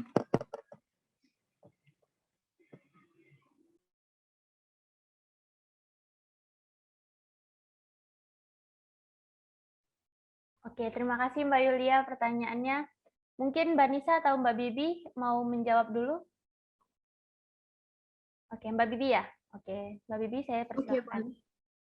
Oke, sebelumnya terima kasih sekali Mbak Yulia Citra Dewi atas pertanyaannya, sangat menarik ya. Mungkin saya mau izin rekap dulu ya pertanyaannya. Yang pertama, gimana caranya kita cari ide untuk artikel kita yang tujuannya itu untuk mempromosikan produk gitu. Nah, kalau untuk pemula ya, cari-cari ide itu kita bisa banget cari dari berbagai referensi artikel-artikel yang udah ada di Google kayak gitu. Kita bisa kumpulin nih semua artikel-artikel yang membahas sesuai dengan tema yang kita inginkan gitu. Kita kumpulin, kemudian kita saring mana-mana aja yang akan kita terapkan di artikel kita. Dan juga kita tentunya juga harus parafrase ya. Dan juga tadi tipsnya dari Mbak Nisa, kalau kita mau membuat artikel, tapi kita referensinya itu artikel yang lain, artikel kita itu harus lebih komplit daripada artikel yang lain. Dan kemudian untuk pertanyaan yang kedua tadi terkait dengan pengoptimalan SEO di platform media yang lain gitu ya. Contohnya Instagram, seperti itu ya Mbak Yulia ya. Nah, mungkin kalau untuk saat ini kita bahasnya SEO artikel dulu, mungkin ini bisa banget nih jadi ide untuk bahasan Arkatama Talk selanjutnya gitu. Mungkin nanti dari Mbak Ica sebagai expertnya di bidang IG-nya Arkatama itu bisa sharing kepada Mbak Yulia dan juga teman-teman yang lainnya gitu. Mungkin dari Mbak Nisa mau nambahin Mbak Nisa? Iya, Mbak Bibi. Jadi untuk pertanyaan yang pertama udah dijawab ya sama Mbak Bibi. Saya juga sesuai gitu pendapatnya sama Mbak Bibi. Kemudian untuk jawaban yang kedua, Itu mungkin sedikit menambahkan ya. Untuk SEO ini juga bisa diterapkan di dalam sosial media. Misalkan kita menggunakan kata-kata yang ada hubungannya sama selling, seperti jual boneka gitu, atau kita sewa mobil gitu. Jadi kata-kata jual dan sewa di sini bisa digunakan untuk menarik gitu ya, menarik pembeli yang memang dia itu tujuannya untuk action gitu. Ini lebih sering disarankan sih untuk media sosial ya, seperti itu. Itu dari saya, Mbak. Oke, terima kasih Mbak Bibi jawabannya. Mbak Nisa juga terima kasih atas tambahannya. Mbak Yula gimana nih? Apa masih ada yang ingin dipertanyakan lagi? Ya, terima kasih atas jawabannya. Sangat membantu sekali. Terima kasih. Oke, langsung aja nih. Untuk peserta lainnya, Mas Rafli Hilan. Saya persilahkan untuk bertanya. Baik, terima kasih moderator Ica dan pemateri Mbak Bibi sama Mbak Nisa. Sebelumnya perkenalkan, saya Rafli Hilnivandani dari DT1 Tim UI UX. Saya ingin bertanya nih sebelumnya, dari pemaparan tadi, saya tuh kepikiran nih tentang website Wikipedia. Jadi di website Wikipedia ini kan kita seringkali misalkan kita ingin mencari suatu arti kata, itu biasanya di halaman pertama ini akan muncul website Wikipedia. Nah ini nih apa sih yang dipakai dari search engine optimization dari Wikipedia ini? Mungkin bisa dijelasin dari kedua pemateri. Begitu. Terima kasih. Baik, terima kasih Mas Rafli pertanyaannya. Mungkin Mbak Nisa ingin menjawab terlebih dahulu. Oke, boleh Mbak Ica. Ini terkait kenapa sih Wikipedia itu tampil di top search seperti itu ya? Ya, oke. Betul. Oke, jadi terkait hal ini, biasanya Google itu akan menampilkan web di pencarian teratas karena konten webnya atau artikelnya tersebut dianggap paling berguna gitu ya, dianggap paling banyak membantu orang gitu, atau yang paling banyak orang cari gitu dan menjawab pertanyaan mereka. Nah, selain itu Wikipedia itu biasanya juga dipakai sebagai halaman rujukan oleh web lain gitu ya. Biasanya apa-apa di-linkkan ke Wikipedia seperti itu. Nah, hal ini semakin meningkatkan kredibilitas dari Wikipedia itu di mata Google, Mas, gitu. Jadi sehingga biasanya auto muncul di laman teratas. Kemudian menurut saya terkait apa ya namanya itu brand awareness dari Wikipedia ini saya rasa juga keren banget ya. Bahkan biasanya itu orang-orang kalau mencari sesuatu dikasih tuh embel-embel Wikipedia gitu. Misalkan nih biodata and USOP lengkap Wikipedia gitu. Kemudian Indonesia sebagai presiden G20 Wikipedia gitu. Apa-apa yang dianggap lengkap itu selalu dikasih embel-embel Wikipedia gitu sih, Mas. Jadi emang apa ya, pengaruhnya ke merek gitu ya, merek atau brand dari Wikipedia ini bagus banget. Mungkin Mbak Bibi ada tambahan? Oke, mungkin sebelumnya kita lihat aja dulu kali ya Wikipedia-nya gitu. Mungkin saya mau coba share screen gitu. Benar nggak sih kalau Wikipedia itu jadi yang pertama gitu kalau kita nge-search apa gitu. Bentar, Boleh, coba Mbak. saya share screen. Luar biasa sekali ya pemateri kita.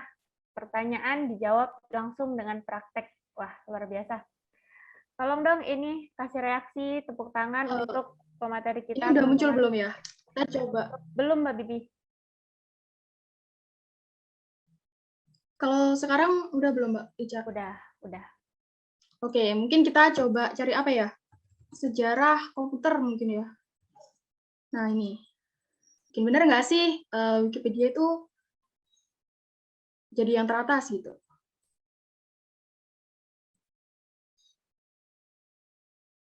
Sebentar, ini kok loading ya?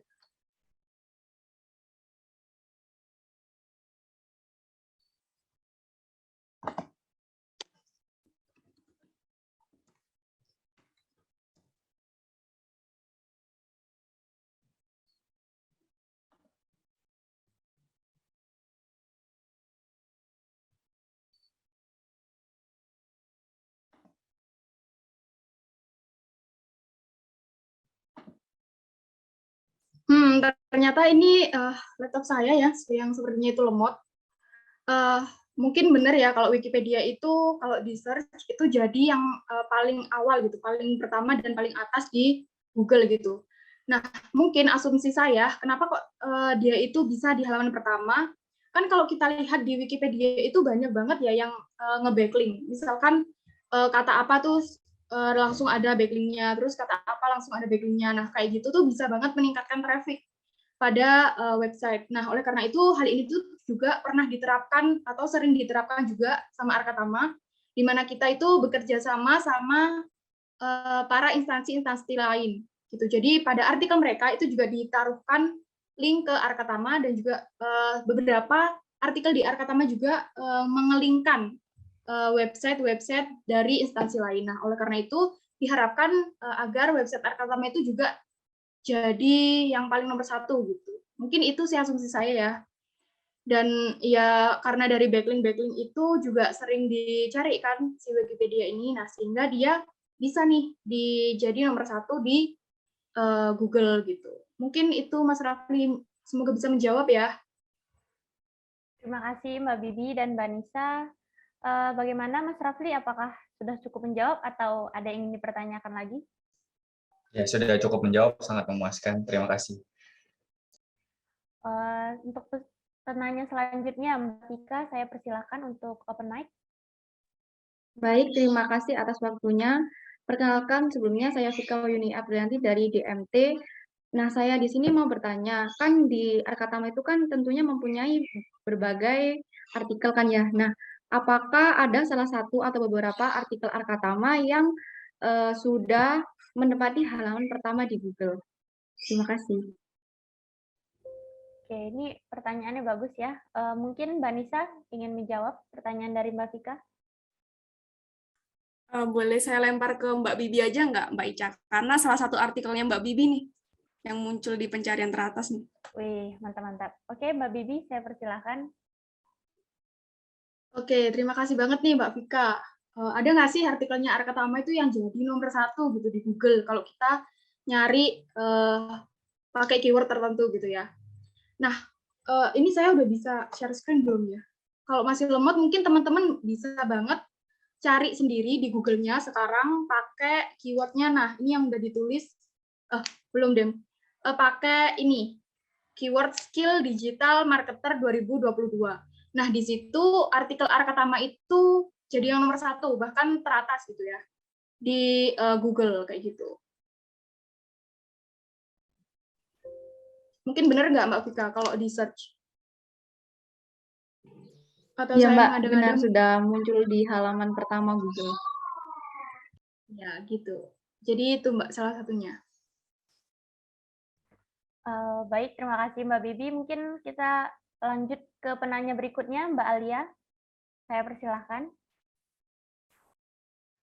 Ya, terima kasih waktunya. Saya Alia Tifa dari DMT. Saya akan memberikan pertanyaan untuk masing-masing pemateri ya. Yang pertama untuk pemateri untuk Mbak Bibi. Menulis artikel kan perlu riset dulu untuk referensi, perlu riset dulu, perlu referensi dari tulisan-tulisan lain. Apalagi jika menulis yang tidak bidangnya.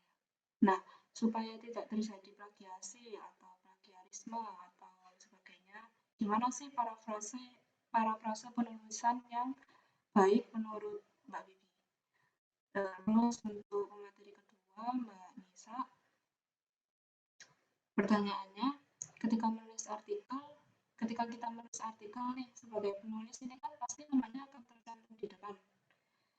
Apakah perlu memberikan ciri khas kita sebagai penulis pada apa yang kita tulis? Itu pertanyaan dari saya.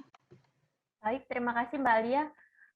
Mungkin tadi agak kurang terdengar, saya sedikit rangkum pertanyaan dari Mbak Alia tadi untuk pemateri pertama, Mbak Bibi, tadi pertanyaan Mbak Alia itu mengenai referensi tulisan-tulisan lain, kemudian juga tentang plagiarisme tadi, Mbak Bibi. Kemudian untuk Mbak Nisa tadi pertanyaannya mengenai ciri khas, benar bukan Mbak Alia tadi, mengenai ciri khas sebagai penulis? Oh iya, benar. Oke, Mbak Bibi mungkin bisa langsung menjawab pertanyaannya. Oke, jadi saya ulangi ya. Mungkin pertanyaannya gini bukan? Karena kan kita nulis artikel itu dari banyak referensi. Nah, oleh karena itu kan sedikit banyak kita kan bukan mengupas sih, memakai artikel tersebut untuk dicantumkan juga di artikel kita gitu kan. Nah, terus gimana sih caranya memparafrase yang baik gitu ya? Nah, oke. Jadi karena emang saya juga sejauh ini kalau mau nulis artikel itu riset dulu artikel-artikel yang lain yang bahas dengan tema serupa itu seperti apa, bagaimana, apa aja yang dibahas, dan tentunya untuk biar nggak plagiarisme gitu, itu tuh bisa diparafrase sendiri, Mbak. Jadi misalnya kita mau nulis kalimatnya itu intinya itu sama, tapi kita bikin kalimat sendiri dari referensi artikel-artikel yang sudah ada gitu. Misalkan kita cari aja sinonim dari kata tersebut gitu. Misalkan disenangi kita ubah jadi digemari kayak gitu kan udah nggak plagiarisme kan kayak gitu. Begitu Mbak Alia, mungkin semoga menjawab ya. Oke, langsung aja ya ke Mbak Nisa untuk pertanyaan kedua.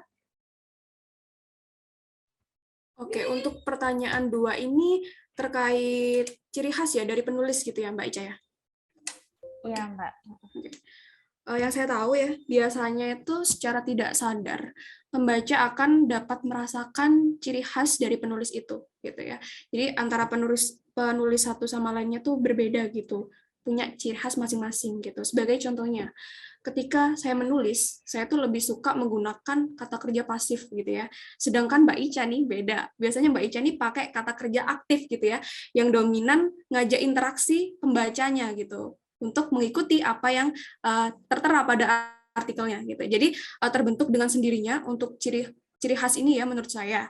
Namun jangan lupa tetap mempertimbangkan ketentuan dari perusahaan ketika hendak menggunakan ini gitu.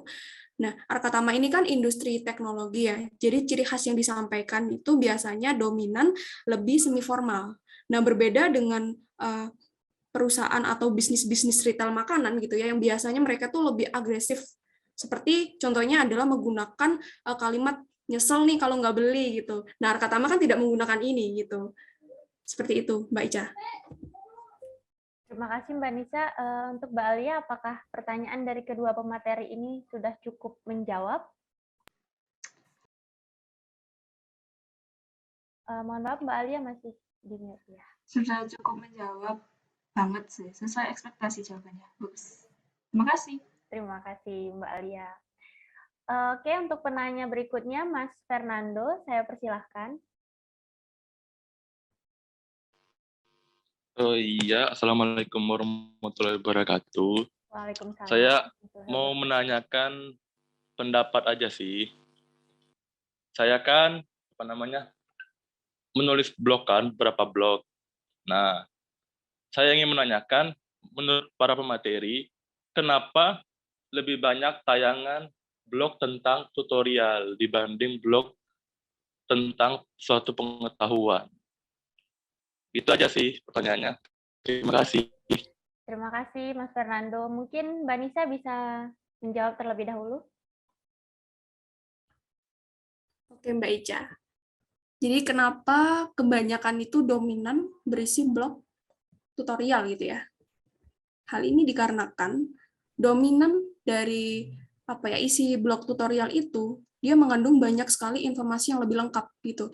Biasanya untuk artikel-artikel tutorial yang banyak kami temukan itu ada orientasinya terlebih dahulu. Jadi nggak langsung tutorial. Biasanya ada penjelasan pengertian, definisi, kemudian benefitnya, pentingnya apa, kemudian baru tutorial.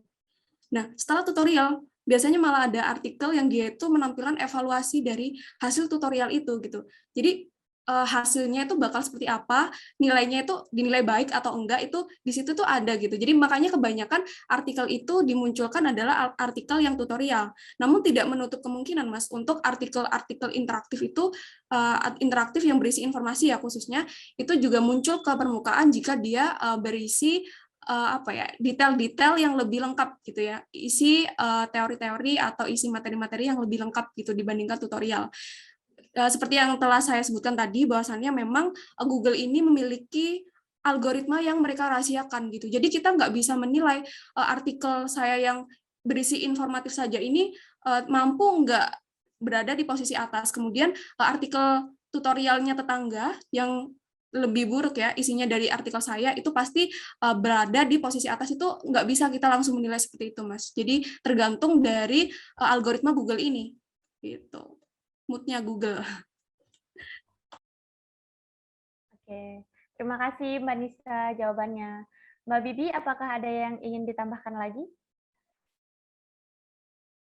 Iya, mungkin jawaban dari Mbak Nisa tadi udah lengkap banget dan udah dijelaskan secara gamblang ya kenapa. Dan mungkin kalau pendapat saya, kenapa sih artikel tutorial itu lebih banyak gitu. Nah, benar tadi katanya Mbak Nisa, mungkin bisa aja nih artikel-artikel yang berbau informatif itu juga banyak yang nulis, tapi nggak berada pada halaman pertama gitu kan. Mungkin berada pada page-page yang selanjutnya gitu. Nah, asumsi saya, kenapa sih kok dia yang juga jadi di halaman pertama?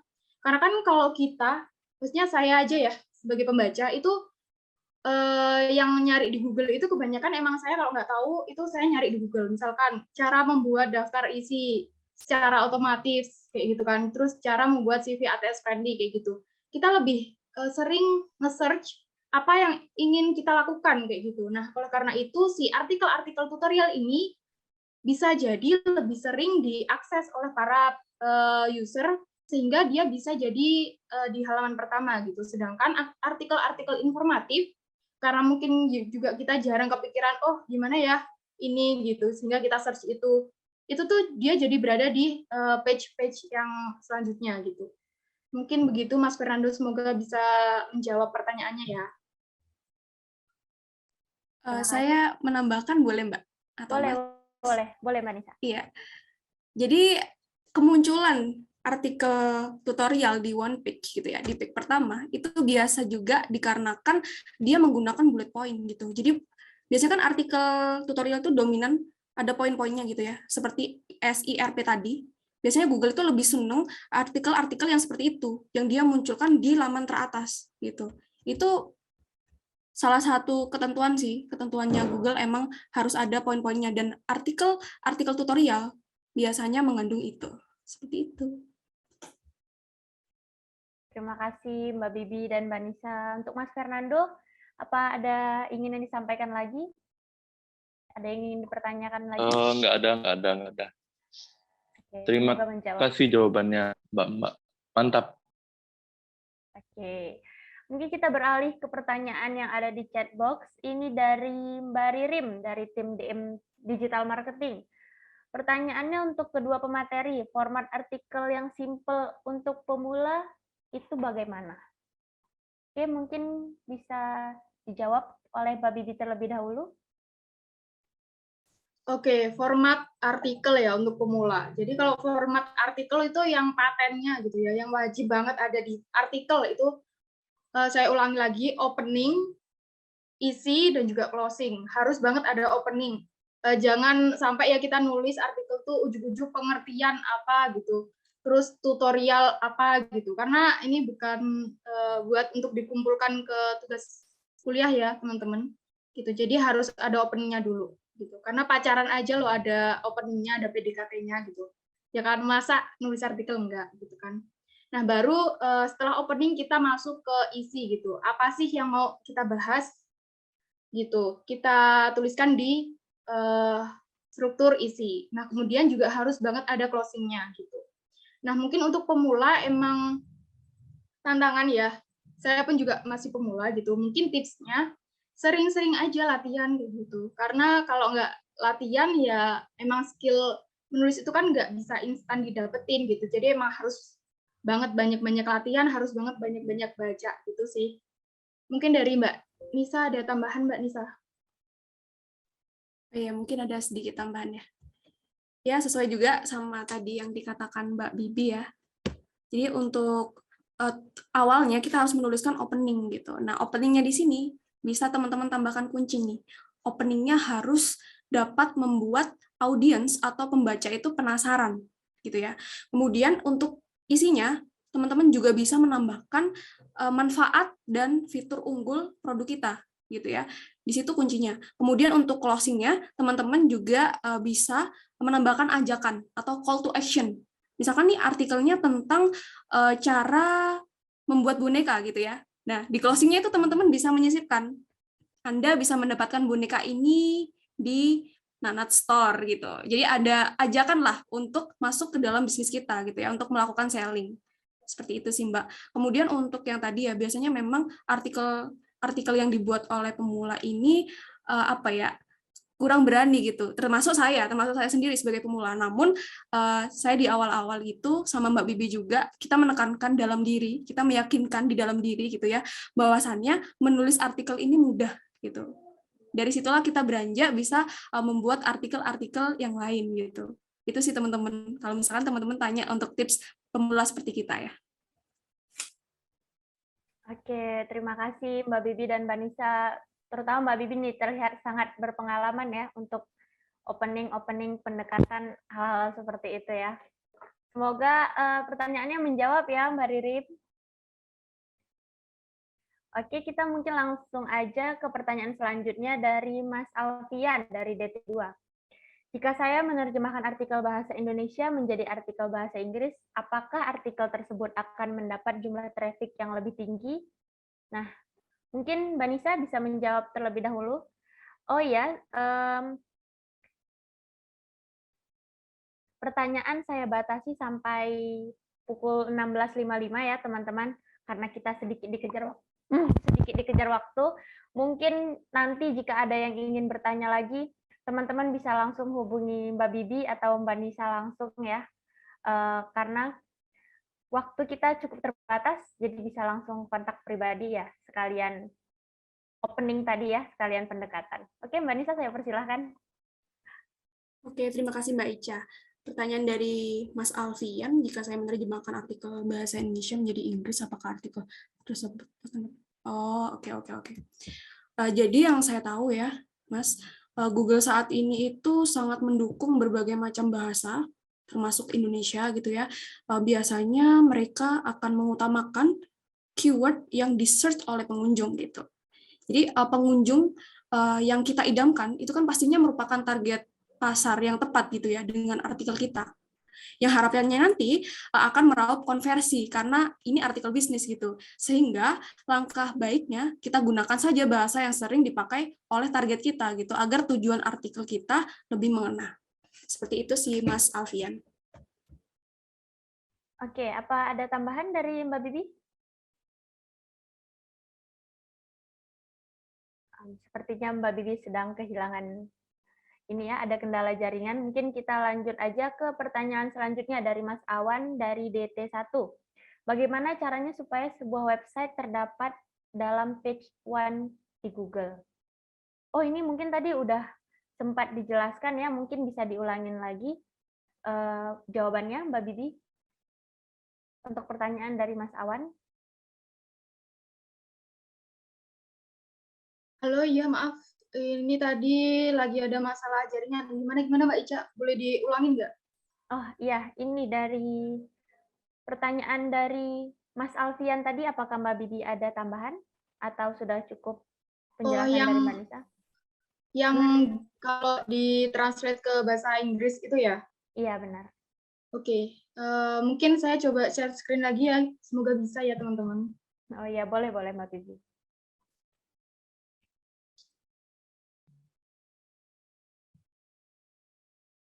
Oke, bentar, masih loading. Oke, mungkin kita buka lagi nih Google Keyword Planner-nya gitu. Apakah kalau kita nulis artikel pakai bahasa Inggris itu lebih banyak traffic-nya atau enggak? Gitu. Mungkin kita bisa langsung aja ya, ketikkan keyword yang ingin kita gunakan gitu. Tapi tentunya juga pakai bahasa Inggris ya, misalkan website optimization.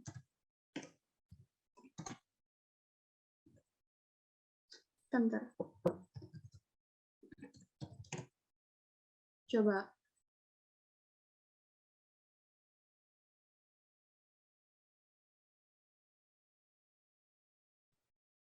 Nah, di sini kan ada, kalau di sini kan ini kita bisa ganti-ganti ya.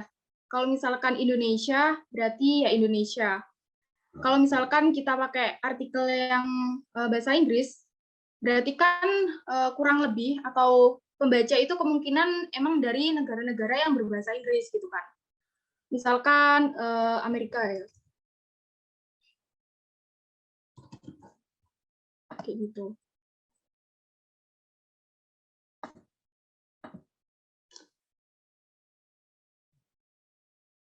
Nah, ternyata kalau di Amerika itu orang-orang Amerika itu nge-search kata kunci ini tuh sekitar 1.000 sampai 10.000 gitu. Mungkin kita bisa bandingkan dengan misalkan kalau di Indonesia, berarti kan pakai bahasa Indonesia ya. Optimasi website. Misal, kita coba aja dulu. Terus ininya juga harusnya diganti dengan Indonesia gitu kan. Karena kemungkinan yang pakai nge-search itu pakai bahasa atau kata kunci itu ya orang-orang Indonesia gitu. Oke, kita coba bandingkan. Kalau tadi itu 1.000 sampai 100.000. Nah, kalau di Indonesia itu 100 sampai 1.000. Nah, gitu bisa jadi memang kalau menggunakan kata kunci yang tadi dengan pakai bahasa Inggris itu trafficnya lebih banyak. Tapi balik lagi, seperti kata Mbak Nisa tadi, apakah emang itu sesuai dengan tujuan kita buat artikel gitu? Apakah memang sesuai dengan target pembaca kita gitu? Kalau Arkatama kan sekarang memang nasional dulu ya, berarti memang lebih baiknya pakai yang Indonesia. Tapi kalau memang artikel Arkatama ingin go internasional gitu kan, ingin melebarkan sayapnya, bisa banget pakai bahasa Inggris dengan kata kunci yang tadi itu lebih trafficnya lebih naik lagi gitu. Gitu Mbak Ica. Mungkin semoga bisa menjawab ya. Ya. Terima kasih Mbak Bibi dan Mbak Nisa atas jawabannya. Bagaimana Mas Alfian, apakah jawaban-jawaban dari kedua pemateri ini sudah cukup membantu? Sudah sangat membantu. Okay. Terima kasih. Iya. Untuk pertanyaan lainnya itu dari Mas Awan, Mas Ali, dan Mas Bagus, mungkin bisa kita lanjutkan di forum lainnya ya. Bisa bertanya di WAG juga, atau bisa di Arkatama Talk selanjutnya juga bisa, atau bisa banget nih buat langsung hubungi Mbak Bibi, Mbak Nisa, hubungi saya juga boleh kok. Saya juga content writer intern di Arkatama. Oke, baiklah. Berakhirnya sesi tanya jawab ini juga menjadi penutup dari acara Arkatama Talk hari ini.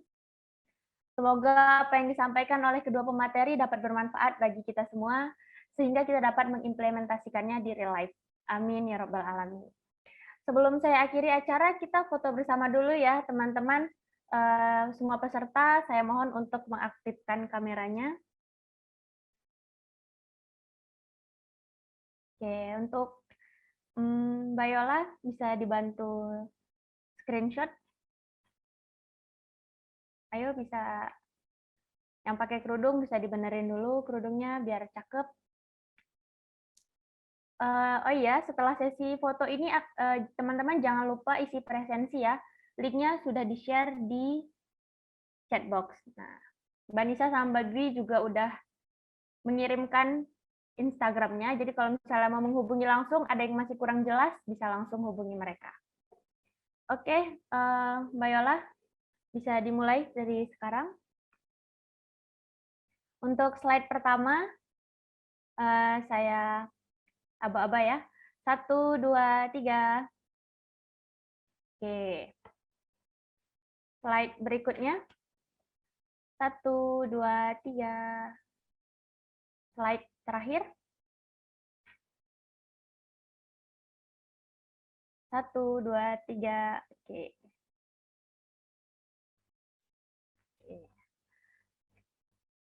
Sudah semua sepertinya. Apa masih mau foto lagi? Masih kurang? Nggak apa-apa. Baiklah. Oke. Baik, saya Ica Sifana Berbangun selaku moderator pada Arkatama Talk hari ini mengucapkan terima kasih kepada PT Arkatama Multisolusindo selaku penyelenggara dan juga kepada kedua pemateri Mbak Habib Fitriana dan Mbak Mukarromatun Nisa. Apabila terdapat perilaku dan kata-kata saya yang kurang berkenan, saya mohon maaf. Wassalamualaikum warahmatullahi wabarakatuh. Waalaikumsalam Waalaikumsalam warahmatullahi wabarakatuh. Terima kasih.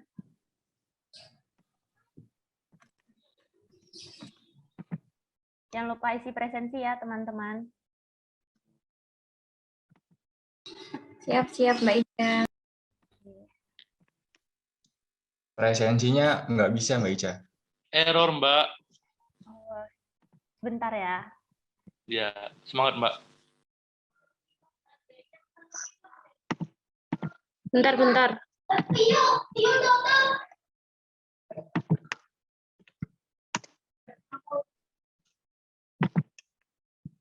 Untuk materinya dari Mbak Nisa dan Mbak Bibi bisa lihat di Google Drive link Google Drive yang udah dikirim di chatbox ya, teman-teman. Buat baca-baca lagi atau pengen praktek langsung bisa. Boleh nggak Mbak kirim di grup di TS aja atau kemana gitu? Boleh. Nanti kami Sip. kirim ya. Dan teman-teman jangan lupa follow AMD Academy ya. Instagramnya di AMD Academy. Jadi Arkatama punya Instagram baru untuk AMD Academy, jangan lupa di-follow dan dibaca-baca kontennya, di-share juga boleh. Terima kasih, Mbak Yola. Oh iya, izin promosi dong. YouTube-nya juga jangan lupa di-subscribe dan di-komen. Oke, presensinya udah ada ya, teman-teman.